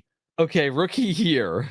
It was a good. 925 OPS. Okay, but how many home runs did he have? I think No, he only played 104 games. Yeah, so because of injury. He had 22 home runs, had a 925 OPS, a 151 OPS plus. Hey, it's still not 1,000 OPS, all right? It isn't. It's still really freaking good, though. Although his only season with the 1,000 OPS, do you believe this, is last year. Wow. So he didn't do that. Okay, Ohtani's elite. Yeah, but no, he did have. You're right. He had down the year after his rookie year, 848. The weird pandemic year, he had a 657. That OPS. doesn't count. I know. What did he do on the mound as a rookie? He had a 3.31 in 10 starts. Pretty good. It was good, but again, it wasn't maybe not. Wasn't what he probably did in Japan, which was like a sub one. Yeah. So I don't even. What we're saying is, that's my point. There's going to be an adjustment.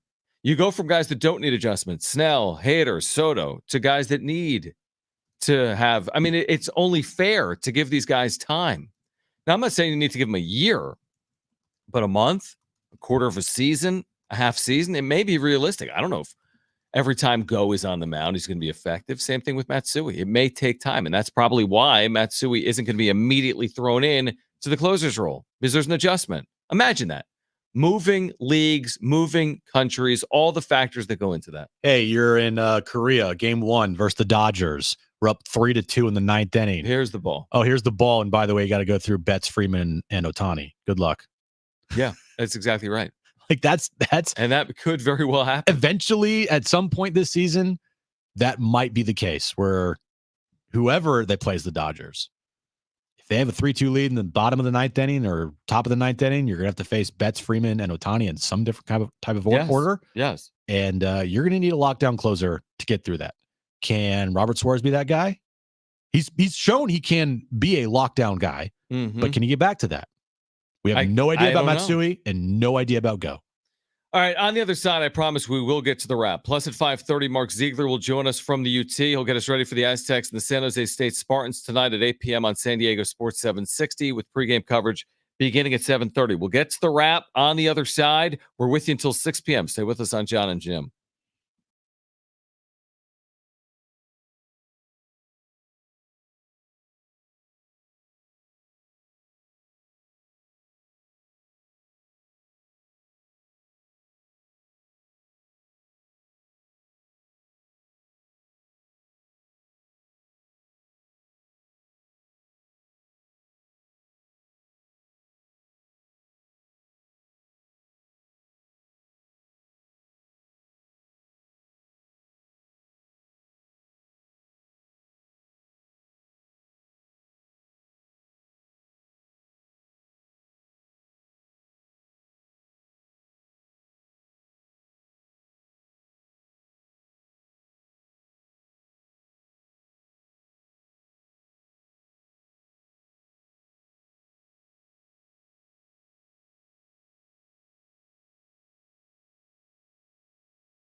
Mark Ziegler from the UT covers the Aztecs basketball beat. He'll join us at 5:30. Get us ready for tonight. Aztecs and Spartans up next. The wrap.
All right, Mark Ziegler will join us at 5:30. Late night hoops tonight. San Diego State, San Jose State. Pregame coverage at 7:30.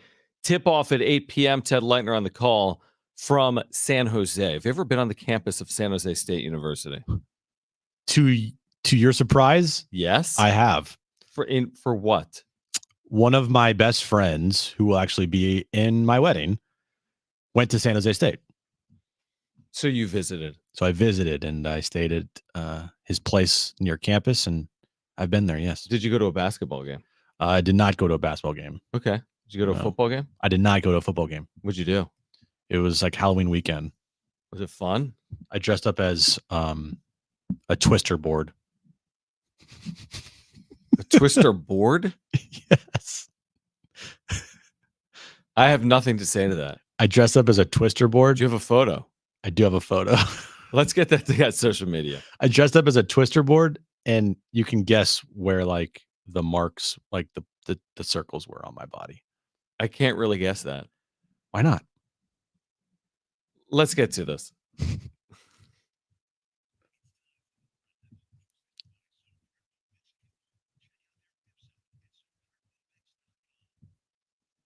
Will Michigan be the favorite to win next year's national championship?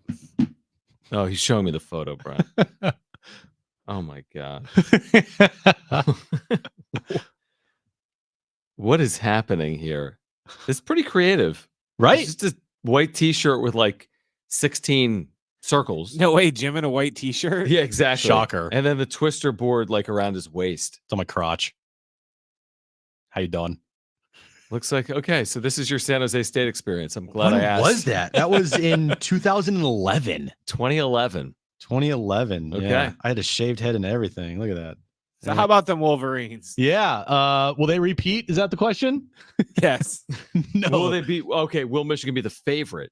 No, I don't think they will. Neither do I. I think Ohio State is pretty embarrassed after this season, and also seeing Michigan win a national title. That you can see Ryan Day. It's winner. It's literally you have to win next year if you're Ryan Day, or you're gone.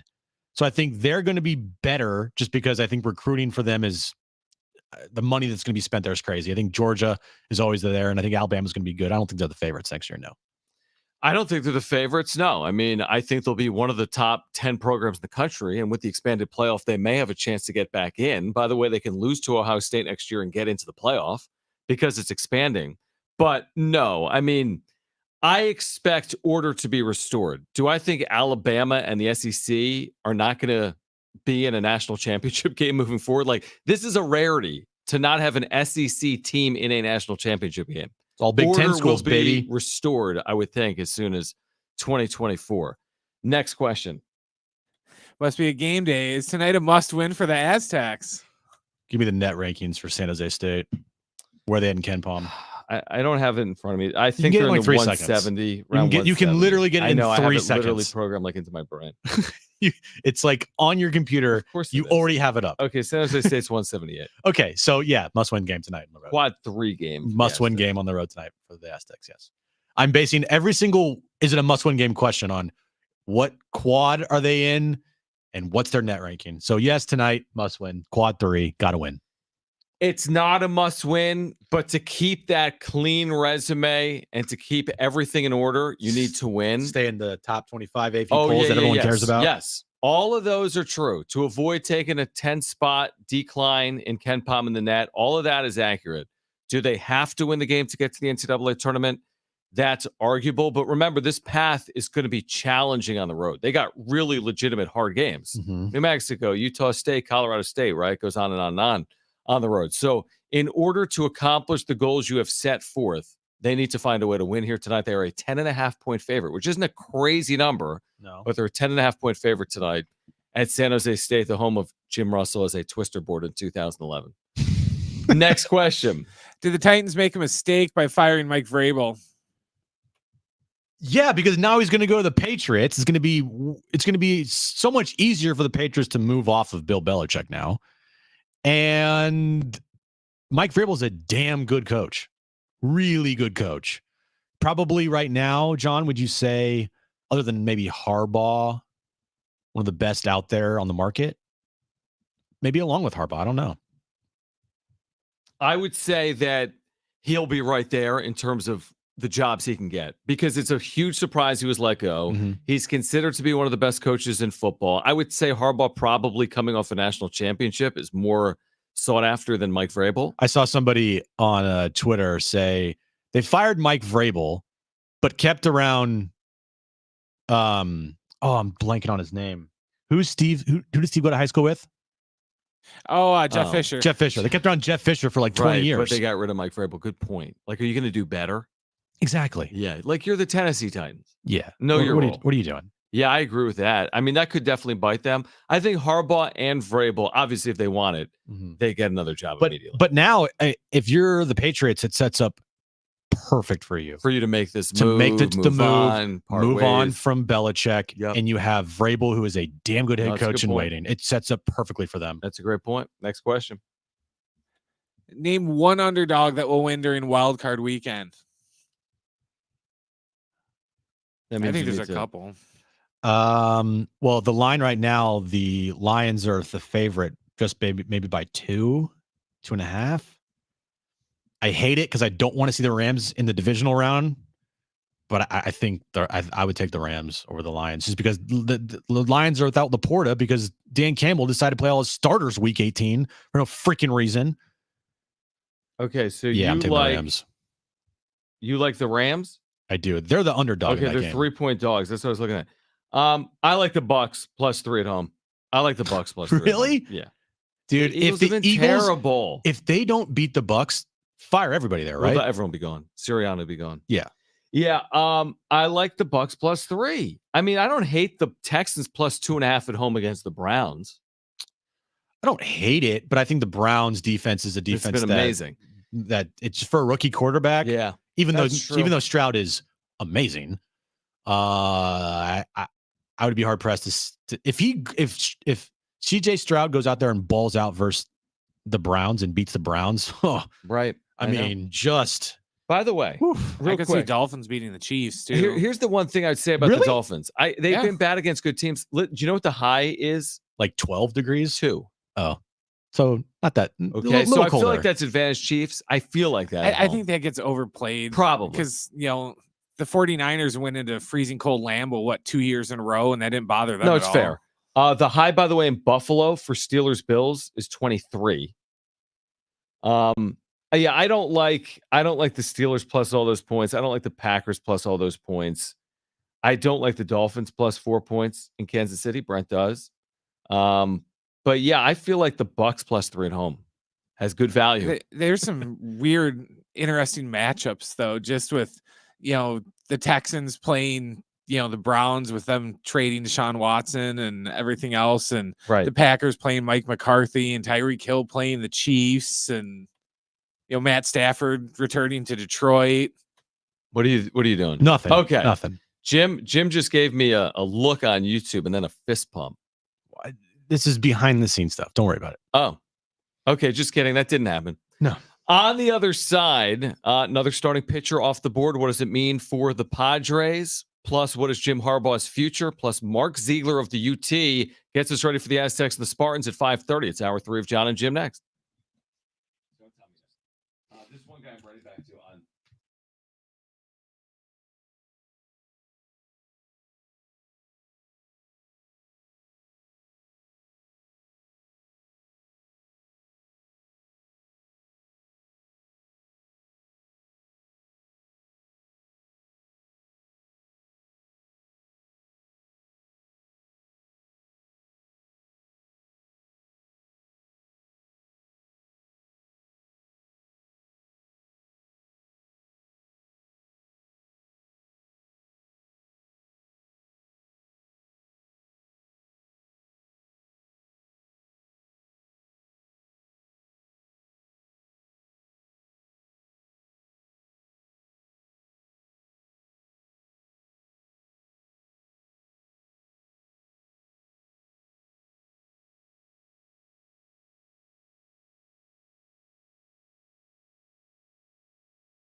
All right, this update is brought to you by Staples Stores. We'll start with the national championship game last night. Michigan beat Washington to win their first national title outright since 1948. Aztecs take on San Jose State tonight, 8 p.m. tip-off, 7:30 pregame. Of course, you can listen to that right here on San Diego Sports 760.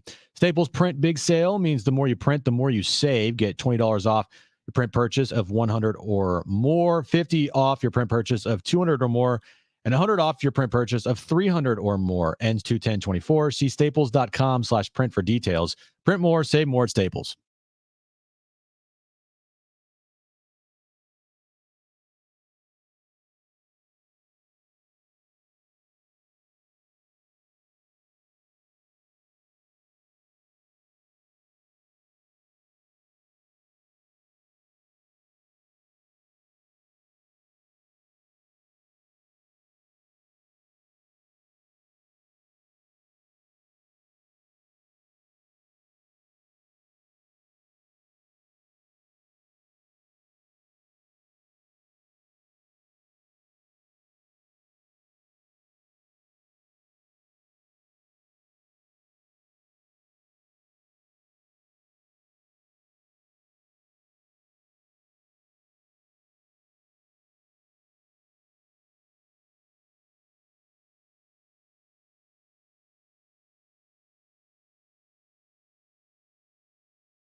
All right, San Diego and Southern California, what's going on? Final hour of Jon and Jim. We're with you until 6. Then we've got pregame coverage, the countdown tip-off for San Diego State and San Jose State at 7:30. Tip-off tonight at 8. Mark Ziegler from the UT is in Northern California. He will join us coming up at 5:30. We'll get you ready for tonight. Am I nervous? Yeah, I'm not going to lie to you. I'm not going to lie to you. I'm a little nervous. Bro, you're nervous about every game. True. They could play in like general. University of Phoenix online school, and you'd be nervous. I'd be very nervous. Yeah. So, by the way, last night, the big takeaway for me last night, we didn't get the trailer. We got no information on the EA Sports NCAA football game for 2024. Why are you bringing that up to me? That's a very sore subject for me today. Why? You don't even own anything. But I will own something. You're going to buy a game system to play EA College Football 24. 100%. So, how much is a PS5, Brett? Couple $100. No, more. Couple hundred. Exactly. A few couple hundreds. That's exactly right. What is it, like $600? $450. You act like that's nothing. You're like, I'm getting married. I can't go to lunch. And now you're like, what is it, $500, man? Like $460 plus tax. So plus you got to buy like whatever, like plus the game, it'd be over $500. $70 for the game. So it'd be over $500 for all of it. So you're gonna spend $500 so you can play as Danny O'Neil. I'm sure Aaron will love that. Yeah. Put it on the registry or whatever. Are you allowed to do that? No. Oh, maybe I could. You could try. You don't have anything else to put on the registry since you bought it. Yeah, you bought everything, man. We actually did put everything on the registry last night. Honestly, if you can do it, do it. Do you want to see what we have on our registry? Not particularly. All right, let me pull it up. No, I don't think anyone even. Let me guess. Like cutlery, toasters. Hold on, I got the registry right here. Bedding, sheets, towels. Yeah, it really is. Rex, of course it is. Yeah. We have bedding. Yeah. We have pots and pans. Man, I just hear those rating numbers. Cha-ching. A vacuum. Numbers are just going up. We have some bowls. You already bought a vacuum. Why is a vacuum on your registry? Dude, don't get me started. All right. I don't know anyone that has multiple, like less than a year old vacuums. We have 3 vacuums. We have a carpet cleaning vacuum. Oh my gosh. We have a Bentley vacuum, and we have just like an everyday random vacuum. So why do you need a 4th? Vacuum talk. Yes. Padres, make a damn move, okay? Jesus. Okay, here's the latest when it comes to free agency. A big-time free agent starter goes off the board today, reportedly to the Cubs. Okay, Imanaga out of the MPB. Shota Imanaga. Shota. very good numbers, 30 years of age. Now he's undersized, 5'10", left-handed pitcher, but very good numbers. Padres weren't in on him. I guess if there's a slight win, the Giants really wanted him, and he's not in your division. The Giants want everybody, and they never get nobody. Anybody. Thanks, Buster Posey, for saying that the city is falling apart. It's like Gotham City, but worse. Right, exactly. So nobody wants to play there other the than Joker's out at night. Don't come to here. Right. But Imanaga off the board. What does this mean for the Padres? Probably very little. It just further emphasizes the overall point of them lacking resources. I guess unless they dip into your system, to your earlier point, like, do they want to dip into their system and move prospects for major league players right now? And by the way, not just that, Jim. Let's say you had the prospects to go get mid-tier starting pitching. You also have to pay the pitcher whatever he's owed. Yeah. So if you go get mid-tier starting pitching and the guy's making 10 a year or 14 a year, do they have the ability to even take on that kind of salary? It's not like you're trading prospects and the money's going to match up because those prospects are making nothing. Exactly. And if you only have about 20 million left here in your payroll, so you don't get over that luxury tax, which they're avoiding at all costs, understandably. By the way, breaking Imanaga's deal, 15 a year. That's like we said, that's the market. Rate. It's the going rate. Manaya's 14 a year. 12 to 20. That's what you got to do. Yeah. Now he might get a lot of years. I don't know. If you want a lesser pitcher, you're going to pay around 12, 13, 14. Mm-hmm. If you're going to want a competent pitcher that 16, you believe 17, in, 18. 15, 16, 17, 18. Yep. That's how it is. Right. Let's get over it. But yeah, this whole thing notion, like they need to make it. If they make a trade, it's probably not going to be for somebody that's making like 20 million a year because they don't have that space on their roster to plug in that $20 million if they make a trade for somebody. Yeah, no, it's as simple as that. I would say it's probably as simple as that. Now, can you free up money? Maybe. That's the Cronenworth conversation. That's the Kim conversation. But then we're right back to where we started with, hey, you just filled a hole, but you created a new hole. Exactly right. Like this is the rock and hard place conversation. You need to start filling these holes with actual major league talent. That's why I'm worried, and I said it before. That's why I'm worried that they might believe, and I could be wrong, that they might believe right now the holes that they have on this roster, they're going to fill internally. And I don't see anybody internally on this roster, in this organization, that is somebody that I'd want to fill that hole right now. That hole being left field, center field, left-handed pitcher, DH, bench piece, maybe another reliever. I'm sure there's someone in their system that can help in some fashion in 2024, but to rely on all those pieces to be filled internally obviously makes zero sense. I don't think that's the overall plan if I'm AJ Preller. Now, again, he's got some money. We don't know how much. He's going to use it to some extent. We don't know how much. He's going to try to address some of these needs.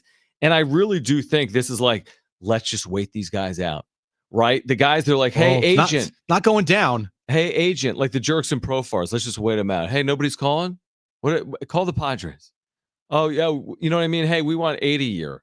Well, the Padres want to offer 5. Like, you're just waiting guys out to lower their asking price. So our buddy Will Holder. Yes. Bless your heart, Will. Maybe some days, maybe don't be on social media because it might like mess with you a lot. Okay. But Will Holder, our buddy, he's on social media all the time. And he found a tweet from 4 years ago.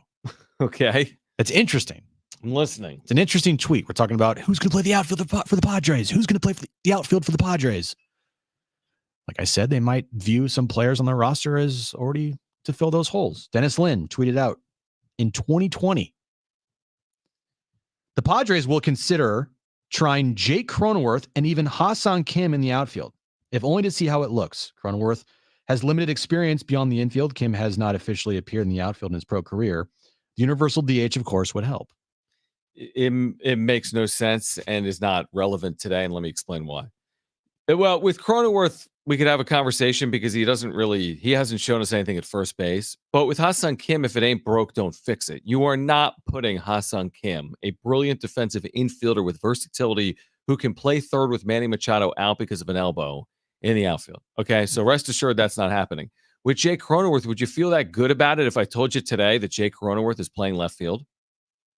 Let me answer that for you. You wouldn't feel that good if I told you Jake Cronenworth was playing left field. It would open up the hole at first, and it doesn't really solve your issue in the outfield. Don't you want some level of power in your corner outfield positions? Yes. The answer is yes, you do. So putting Jake Cronenworth in left field is like moving, it's like rearranging the chairs in the Titanic. It doesn't solve anything. I know. But I thought it's interesting. It's interesting. That's 3 years ago when they were basically coming. Because if they had those thoughts in their head then, why would they not have those thoughts in their head now when they need an outfielder and you're stuck with these guys? Well, in a good way. Kim, you're not stuck with. Well, stuck with by Cronenworth, I mean. Yes. And you have Ha-Seong Kim and you want to play him. Do you agree? What benefit is it to move Cronenworth from first to left? Dude, what are we doing if that happens? Right. Like what are we doing? I don't know what they're going to do. I don't know who they're going to get. I don't know how they're going to obtain it. If it's through a trade, which seems like it's the only logical route that they can go, I don't know who realistically they're going to get because the money that they'd have to take on is not going to probably fit at all. Mm-hmm. And if a guy's making 12, 13, 14, 15 million dollars, maybe that would fit, but then that's the only guy you can get. You know, right? Unless you can somehow pull Jerks and Profar for 1 year, $1 million. You know, yeah. I mean, the more I think about it, and like they've obviously thought through all of these scenarios, and I think what they're actually banking on is, you know what, we can wait this out, and when asking prices come down, we will find free agents that fit our budget. That won't solve all of our problems. And when we don't solve all of our problems, we can make a minor trade or two, and we could potentially rely on our system for a player or two. That combination is what we're going to go to battle with, so to speak. And you can say, well, it's not ideal. You can also say they do have, Manny Machado and Xander Bogaerts and Fernando Tatis Jr. and others, and they're going to rely on those players heavily. But there is no perfect answer here. There's no, again, you see what's happening and you see all these deals, and the Padres aren't even in the conversation for any of these players, and I just don't expect that to change. Not all of a sudden, we're not going to pick up the newspaper and see that they're in on Cody Bellinger or Blake Snell. I don't forecast it, and they're going to have to make do with a little bit of dumpster diving. Is what they're going to have to do. What if the market doesn't go down? I don't even think it's that high right now. Like for a player like Jerks and Profar, I mean, what would he cost coming off a bad year? $2.5 million. Yeah. So you could go out and get a player like Jerks and Profar. You're going out and getting guys that were disappointing last year, that are in the second half of their career or are coming off injury, probably, that are projects that have to prove something potentially on short deals. And Profar would be in that category. Like, is Profar a win if the Padres added him for $2, $3, $4 million? Does it make your team better? No. It's a stopgap. It's just right. It's just filling a hole. Yeah. Like, I mean, looking at, is this guy free agent still? Adam Duvall. That's an interesting name. Is he a free agent still or no? I have no idea. I'm just looking at the spotted tracks here. I'm looking at all potential free agent outfielders. The names aren't great. They really aren't. Jerks and Profar's there, obviously. But like a guy like Darren Ruff, Aaron Hicks. Yeah, no, exactly. Ramil Tapia. Bring back Adam Engel. It's all just bring back old Franchi Cordero. They're all flyers. They're all legitimate flyers at that price tag. Like here's 360 off the text line. 70470 started with team. If Cronenworth plays left field, can Manny be at first base with Merrill at second? Stop. No. You see what I'm saying? Why move 3 players for what? Yeah. Manny Machado's not playing first base. Now, if you're going to tell me he's playing first base because of his elbow, no, you still have to field your position. You can't just play first base because of your elbow, right? No. You still have to throw the ball. He's a third baseman, and he's a damn good one. And when he's healthy, he should play third base. And when he's not healthy, Ha-Seong Kim is your third baseman. Mm-hmm. But we don't need to move Kim now to left and Cronenworth to right and Tatis to center and Machado to first.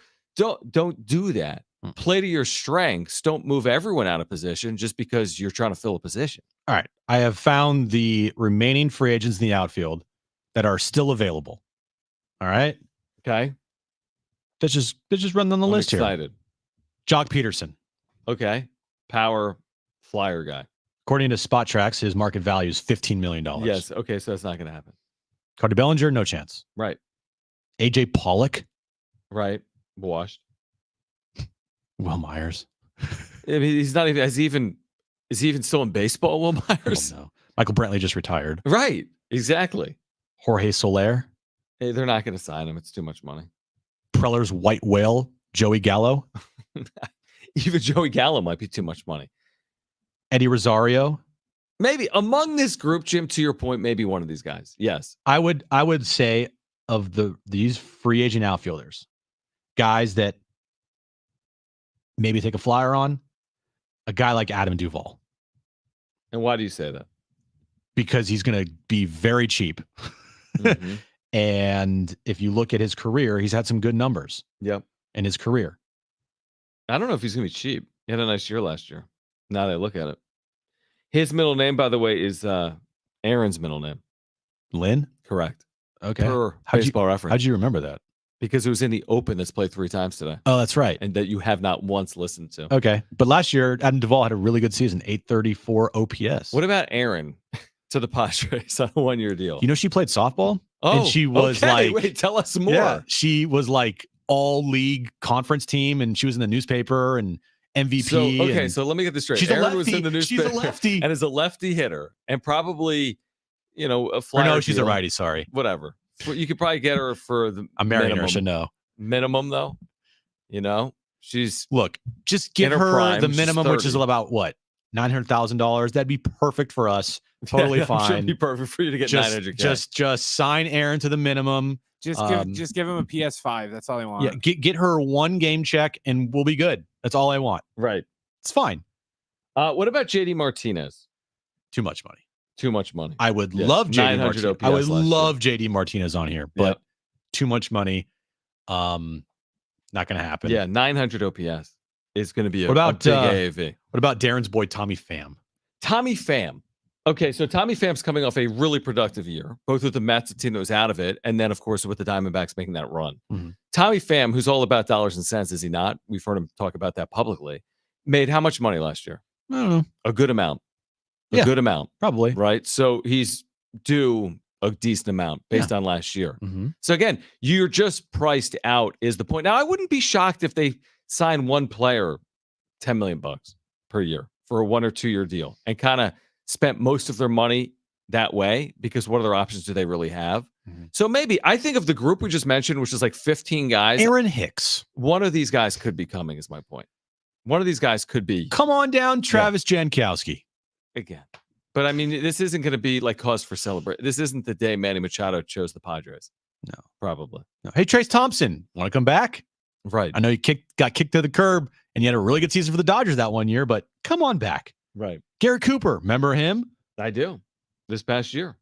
Hey, Michael Taylor, he's been in the rumors mill, even though he had a horrible season last year. Come on down. But again, isn't it interesting? Like the juxtaposition, the players that Jim is referencing right now, potentially to the Padres via free agency. He's having a compared horrible year, to- actually. Ohtani, Yamamoto, Glasnow. Who did they just sign? Who? Teoscar Hernandez. Oh, yeah, it's Oscar. So, I mean, you can't even compare it. It's like, why even have these conversations? I would just say this: no matter what the Padres do, it's all about. It goes back to our conversation from last week. Machado's got to be. He's got to be like the 2022 Machado, and Tatis has to be like the 2021 Tatis. Actually, Michael Taylor had a good season last year, Michael- relatively to who he would be replacing, which would be Trent Grisham. But my point is, it doesn't hold a candle to any of the players that have been signed. No, I around know. baseball. But would you take a 720 OPS with 21 home runs in center field right now? Yeah, it's better than Trent Grisham. I know. That's what I'm saying. That's Yeah. what Michael Taylor had I last would. year. Great, I would. Cool. But again, am I gonna, fly to Korea? To what? Because am I that excited Hey. about Michael A. Taylor that I'm Hey, going to fly to Korea? Yuki Matsui said AJ Preller flew to Japan to meet him. Big time free agent. Meet him face to face. Honestly, I have no issue at all with Preller's signings of Yuki Matsui and Woo Suk Go. I have no issues at all. No, I don't either. I think they're very appropriate considering the circumstance that they're in. But and honestly, I'll have no issue if he signs Michael A. Taylor, Yeah. or whomever else you just mentioned on that list, assuming that it's affordable and reasonable. The issue I have is that all of a sudden they went from seemingly a have to a have not. That's like what it feels like, right? They went from a team that had this unlimited spending power, like, to a team that's got a maxed out credit card. That's where, like, that's the part that kind of sucks. It does, but that's the consequences of their own actions. Right. It's not our fault. It's not your guys' fault, not the fans' fault. It's Preller. Right. The consequences of his own actions has resulted in this right now, which is good luck trying to wait for them to sign a big time free agent, because that ain't happening. I'd be shocked if it did. Even I think did Ben Fadden have, I don't know, it just fell off. Who? Ben Fadden talking Friars? Who? He's a Padres insider. Because he's legitimately a Padres insider. Then he was on with like Ken Rosenthal like 3 times last week. Then I'm the GM of the team. No, he's a Padres insider. He had something on social media where it's like, hey, listen, if they stay under the CBT this year, it resets, and then they could go out and spend like a boatload of money next year. I'm like, I just don't know. I'm not holding my breath on that, but we'll see what happens beyond 2024. All right, Jim's back page is still ahead. We'll get that for you later in the hour. We're going to check in with Mark Ziegler, Aztec beat writer for the UT, on the other side. San Diego State is at San Jose State. Aztecs are 2-0 in the Mountain West. The Spartans are 0-2. San Diego State's 19th in the AP poll. San Jose State is 178th at Ken Pomeroy, or the net, but is tonight a trap spot for the Aztecs ahead of Saturday in Albuquerque against New Mexico or not? Mark Ziegler from the UT will join us on the other side. We'll get ready for San Diego State and San Jose State next on Jon and Jim.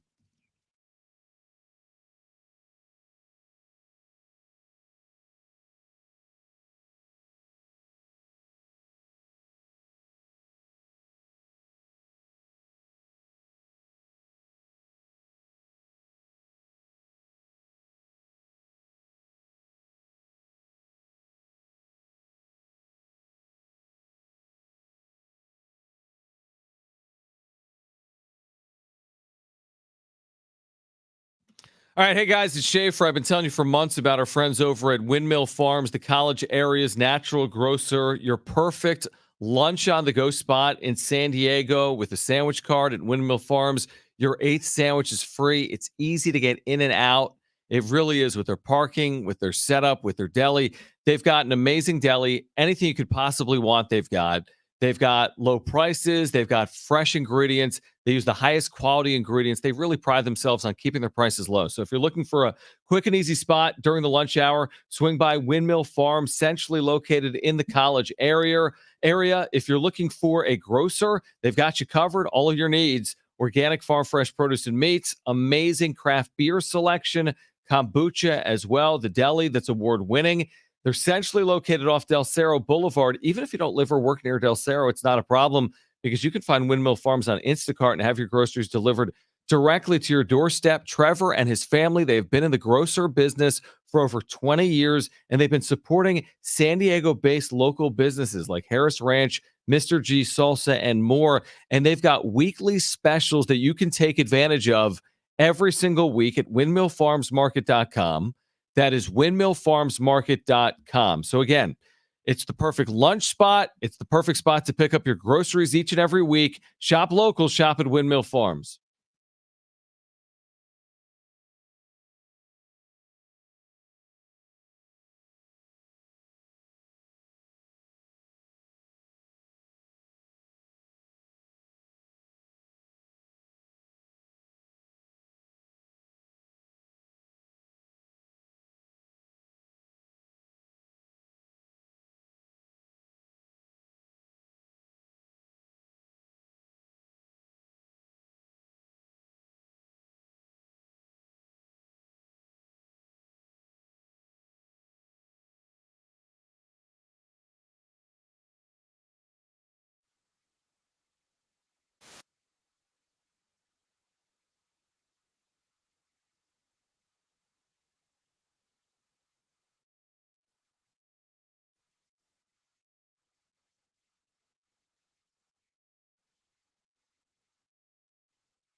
All right, this update's brought to you by Staples Stores. Michigan is your national champions in college football for the 2023 season. They beat, did I say Michigan or Washington? I'm so off right now. Michigan won. They beat Washington last night. Jim Harbaugh, will he stay? Will he go? We'll find out that in the next couple of weeks here. And the Aztecs, they take on San Jose State tonight up in San Jose. 8 p.m. tip-off, 7:30 pregame right here on San Diego Sports 760. Staples Print Big sale means the more you print, the more you save. Get $20 off your print purchase of $100 or more, $50 off your print purchase of $200 or more, and $100 off your print purchase of $300 or more, and 2/10/24. See staples.com/print for details. Print more, save more at Staples. All right, Jim just mentioned it tonight, 8 p.m. Aztec Spartans from Northern California. Mark Ziegler, of course, covers the Aztecs for the Union Tribune. He'll be there on the beat, getting ready for tonight. Aztecs 2-0 in the league. San Jose State 0-2 with a couple of close losses. Mark, we always appreciate it as we're gearing up here for tonight. I mean, is this possibly a trap here tonight between UNLV and a game at the Pit in New Mexico? San Diego State traditionally has avoided traps under Brian Dutcher, but how do you see this one tonight? On paper you could say that that's the case just because of where it falls in the schedule. But as you just pointed out, this is a team that if you look at the statistics, the last 2 years, I think they've won. I think I looked it up, 48 straight games against quad 3, quad 4 opponents. And they just don't lose these kind of games. And, there's always a first and streaks are always going to end. But I just get a feel that this team's pretty locked in right now. They're playing their best basketball of the season, clearly.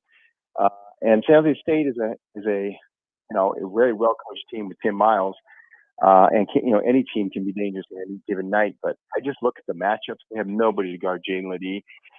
And I just think it's going to be really tough for them to do anything really hurt the Aztecs tonight. Maybe it's an ugly game. Maybe they win by less than they expect, but I think they win.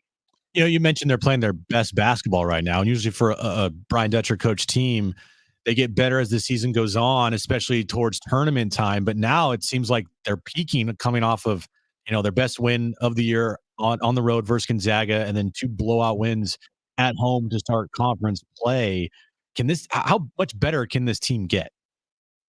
Well, if you look at the UNLV game, they played very well in spurts. They also had 17 turnovers. That's the second most they've had all season, the most they've had since November 14th. And so that certainly was a point of emphasis after that game. Reese Waters was played, but he wasn't really effective. I expect him to be, closer to full health, maybe even start again tonight.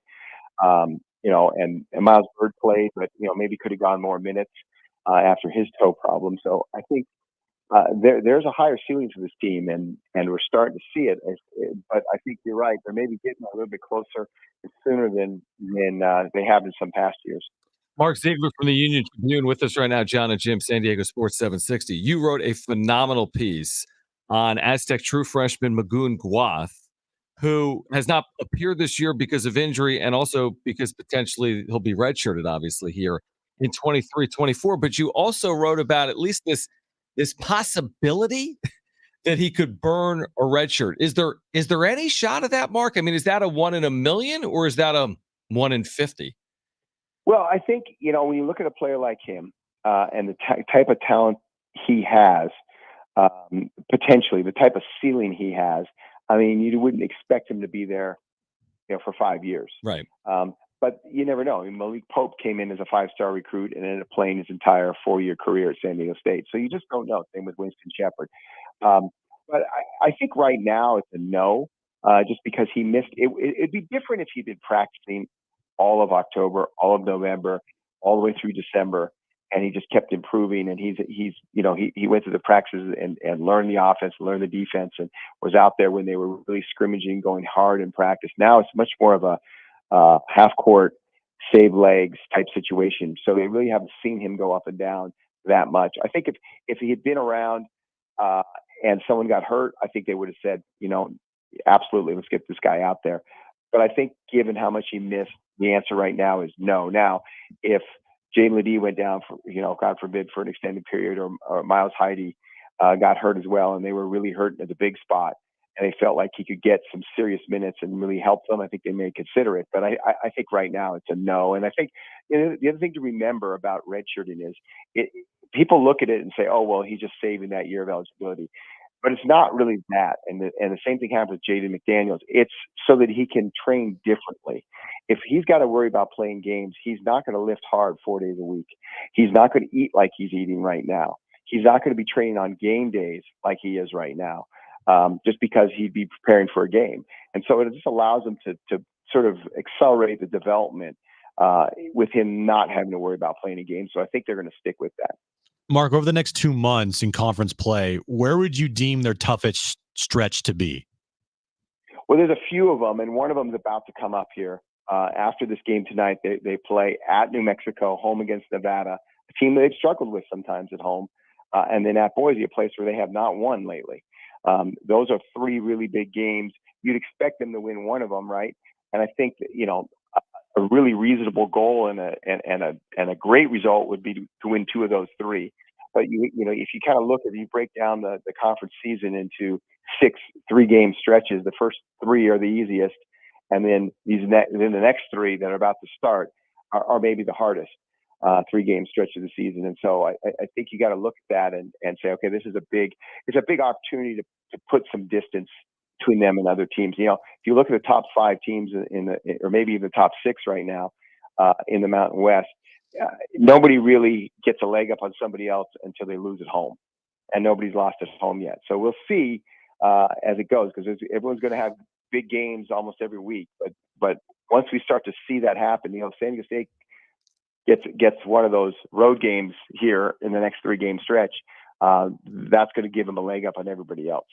Mark Ziegler from the UT with us right now on Jon and Jim. Now, Mark, you and I have discussed this topic a few times off air. The idea that the Mountain West is in the midst of this really outstanding basketball run the last 2+ years, San Diego State's run. The conference in general has gotten 4 teams to the NCAA tournament the last 2 years, is looking at 4 more here in 2024. Are they taking away the possibility of that success continuing, getting teams into the NCAA tournament at this clip by potentially adding games to the conference schedule next year, by going from 18 games to what is expected to be 20 games potentially moving forward? How much of an impact could that have, or would you expect that to have on the league moving forward? Oh, 100%. There's been years where it's been good, but they have a lot of quality non-conference results, and so you didn't have the metrics to begin with. The difference this year is that you had 5 teams that have really good non-conference, and so the team in the conference have metrics, and that's what you want, because now you go to pit, if you lose on Saturday, it's not hurt you at all. And you don't want to have one landmine after another all the way through the season where you're just on eggshells. Oh my gosh, we lose this game, we're going to drop 10 spots in the metrics. We're going to lose 3 seed lines, that type of thing. So, and the reason you're able to do that is have more non-conference games. Now, what a lot of these athletic directors are saying is, well, we'll just take out our 2 easiest games, so it really won't affect our strength of schedule. But what people don't realize is it's really tricky, much more art than science scheduling in the non-conference, because you use those easy games or a low division team to help stop the flow across the stretch, or prepare yourself to play something good. If you have a break for finals, Christmas, you play an easy team to get you knock the rust out like San Diego State did against St. Catharines, and it allows you to sort of keep momentum. You don't have a brutal 3-game stretch, and if you lose all 3 or you take an injury or something, now you lose confidence and your season starts to spiral. Your metrics hurt, and so you're really meant to work. And it's unfortunate, right? I think a lot of these coaches and are lazy, and they just aren't trying hard enough to find games. It's just the easy way out. This is what they're going to do. Great stuff, Mark. We're looking forward to it tonight. The late tip-off, 8 p.m. You can hear it right here on San Diego Sports 760. We look forward to your coverage on this game in the Union Tribune, and we appreciate it, Mark. Thanks so much. Thanks, Mark. Yeah, my pleasure. Talk to you guys soon. All right, Mark Ziegler again in Northern California. Did you see the breaking baseball news related to Julio Urias? I did see that. He will not be charged by LA County. Do I have that right? Just read Aldo Gonzalez's tweet. Yeah, that's the thing. I had it, but now I've been looking for something else. But you're right. That would be a good thing to do. Yeah. That would be really good. Okay, Alden Gonzalez, ESPN. The LA County District Attorney's Office has determined that it will not file felony charges against former Dodgers pitcher Julio Urias. The case will move to the city's attorney's office for misdemeanor filing considerations. Story to come. Any reaction to that? I think regardless of what happens, he probably won't be pitching in the big leagues next year, I would say. Probably not. Yeah. I don't think he will, nor should he. I mean, if Trevor Bauer is going to get a 3-year suspension, shouldn't Julio Urias get pretty much the same? Yeah, and baseball hasn't really levied anything. Not as of yet. Right? Not as of yet, no. Yeah, I have no real reaction to it. I don't think it impacts what it's going to mean for him or baseball in 2024. And I don't want to see anybody saying, well, now he's available for the Padres. Like, no, he's not. It's not. Stop. I know. Stop. It's not happening. Right. Flyer. Flyer deal. Look at his numbers. He's got good numbers. Yeah, you can get him for the cheap now. Stop. Bauer and Urias, you're 4-5. Stop. He will not be charged with a felony. However, he could still be charged with a misdemeanor. Alden Gonzalez at ESPN. All right, Aztec basketball coming up at 8 p.m. with pregame coverage at 7:30. Jim's back page next.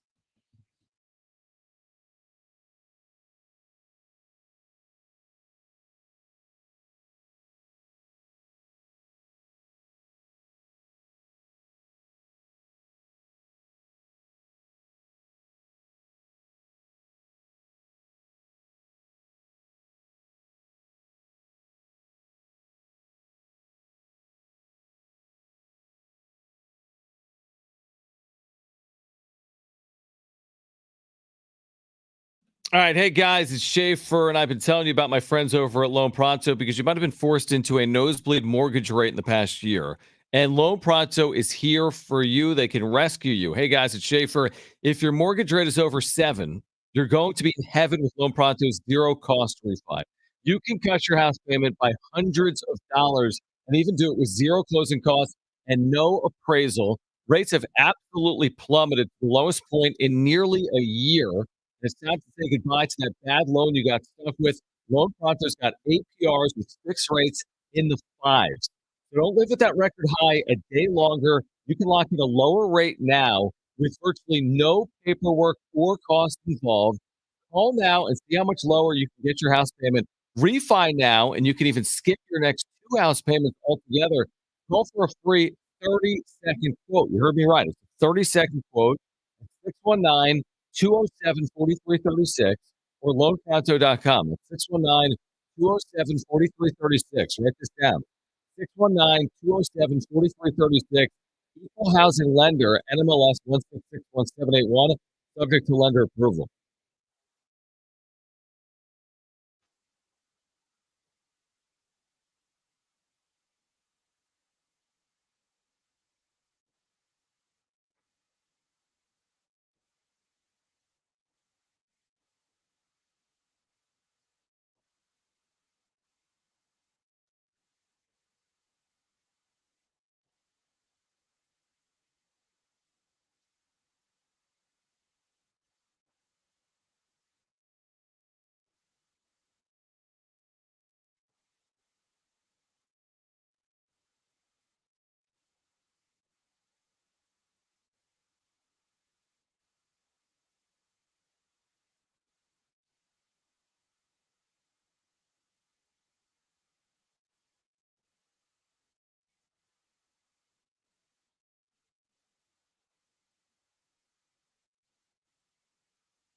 You ever have one of those days where like I look up, it's 5:45. I'm like, what have we been doing for the last 2 hours and 45 minutes? Sometimes I don't know. You really don't, do you? No, I don't. What has you most What? occupied? Is it this wedding? Is it this registry? Is it bachelor parties, bachelorette parties? It's honestly right now, it's the invitations. It's invitations. Because they're still not done yet. They were supposed to be done like last week. Are they going to be all floral with like pink and come join Mr. Jim Russell as he walks down the aisle? They're not like pink, but they're floral. Are they like Shakespearean? Like, no, thy hath Aaron we had and thou hath Jim will be wed on the 18th of January in the year of our Lord or whatever? No, they're not. Okay. It's pretty simple. It's like, hey, we're getting married. Hey. Here's an RSVP. Tell me if you're coming or not. Now, was there a controversial cut list in terms of who made and didn't make the list? Yeah, sorry, you didn't make the list, actually. Okay, well, I'm actually going to be there as the officiant. But like, how controversial was the cut list? Like, was there anyone like, were there fights over like, how can you not invite? Or no? No. The fun part comes when you have to assign everyone's seats for the dinner and everything. I don't want to talk about that, Brent. That is such a good We point. can't put Uncle Jerry next to Uncle Tim. They'll argue about football all day. Yeah, by the way, I should be at the best table since I'm like worrying about this for 6 months. No, like we can't John sit. should get his own table. We can't sit Uncle Jim next to Aunt Sue. That's a problem. Right. We can't sit an Eagles fan next to like a Giants fan. Yeah. Yeah. Right. Or like a Niners fan next to a Rams fan. Darnay made the list. Really? He made Does the cut. Darnay know that? He made the cut. Yeah. Does he know? I texted him. Yeah. I said, what's the point of the invitation if you texted him? Oh, you wanted the address. Yeah. I talked to Erin. She's like, is there anybody else you want to invite? Oh, so he's like he's the last guy. And I'm like, well, maybe Darnay. Sports Wrap with NBC7. And she goes, who's that? That's what she said? And I go, well, he's an Eagles fan. And she's like, he's invited. She goes, oh, you can come. It's fine. And I go, okay, cool. So then I texted Darnay and I said, you made the cut line, buddy. You're like what about the twins? Like the last four in. What about the twins that I made the nation aware of? See, the thing what is, about his wife? His wife's invited. Yeah. Okay, good. Weird otherwise. Yeah, we're trying to hold off on the babies to the wedding. Yeah, people don't want to bring their kids to the wedding. We were very cordial about it. On the website, it says no babies. No babies. But if there's like an emergency and then you have to bring your child, then obviously, you can bring their child. If there's an emergency. Or if it's like you can't find anybody to take care of the child or whatnot. So then. All right, let's get to this. Are you texting Darnay? No, but I will.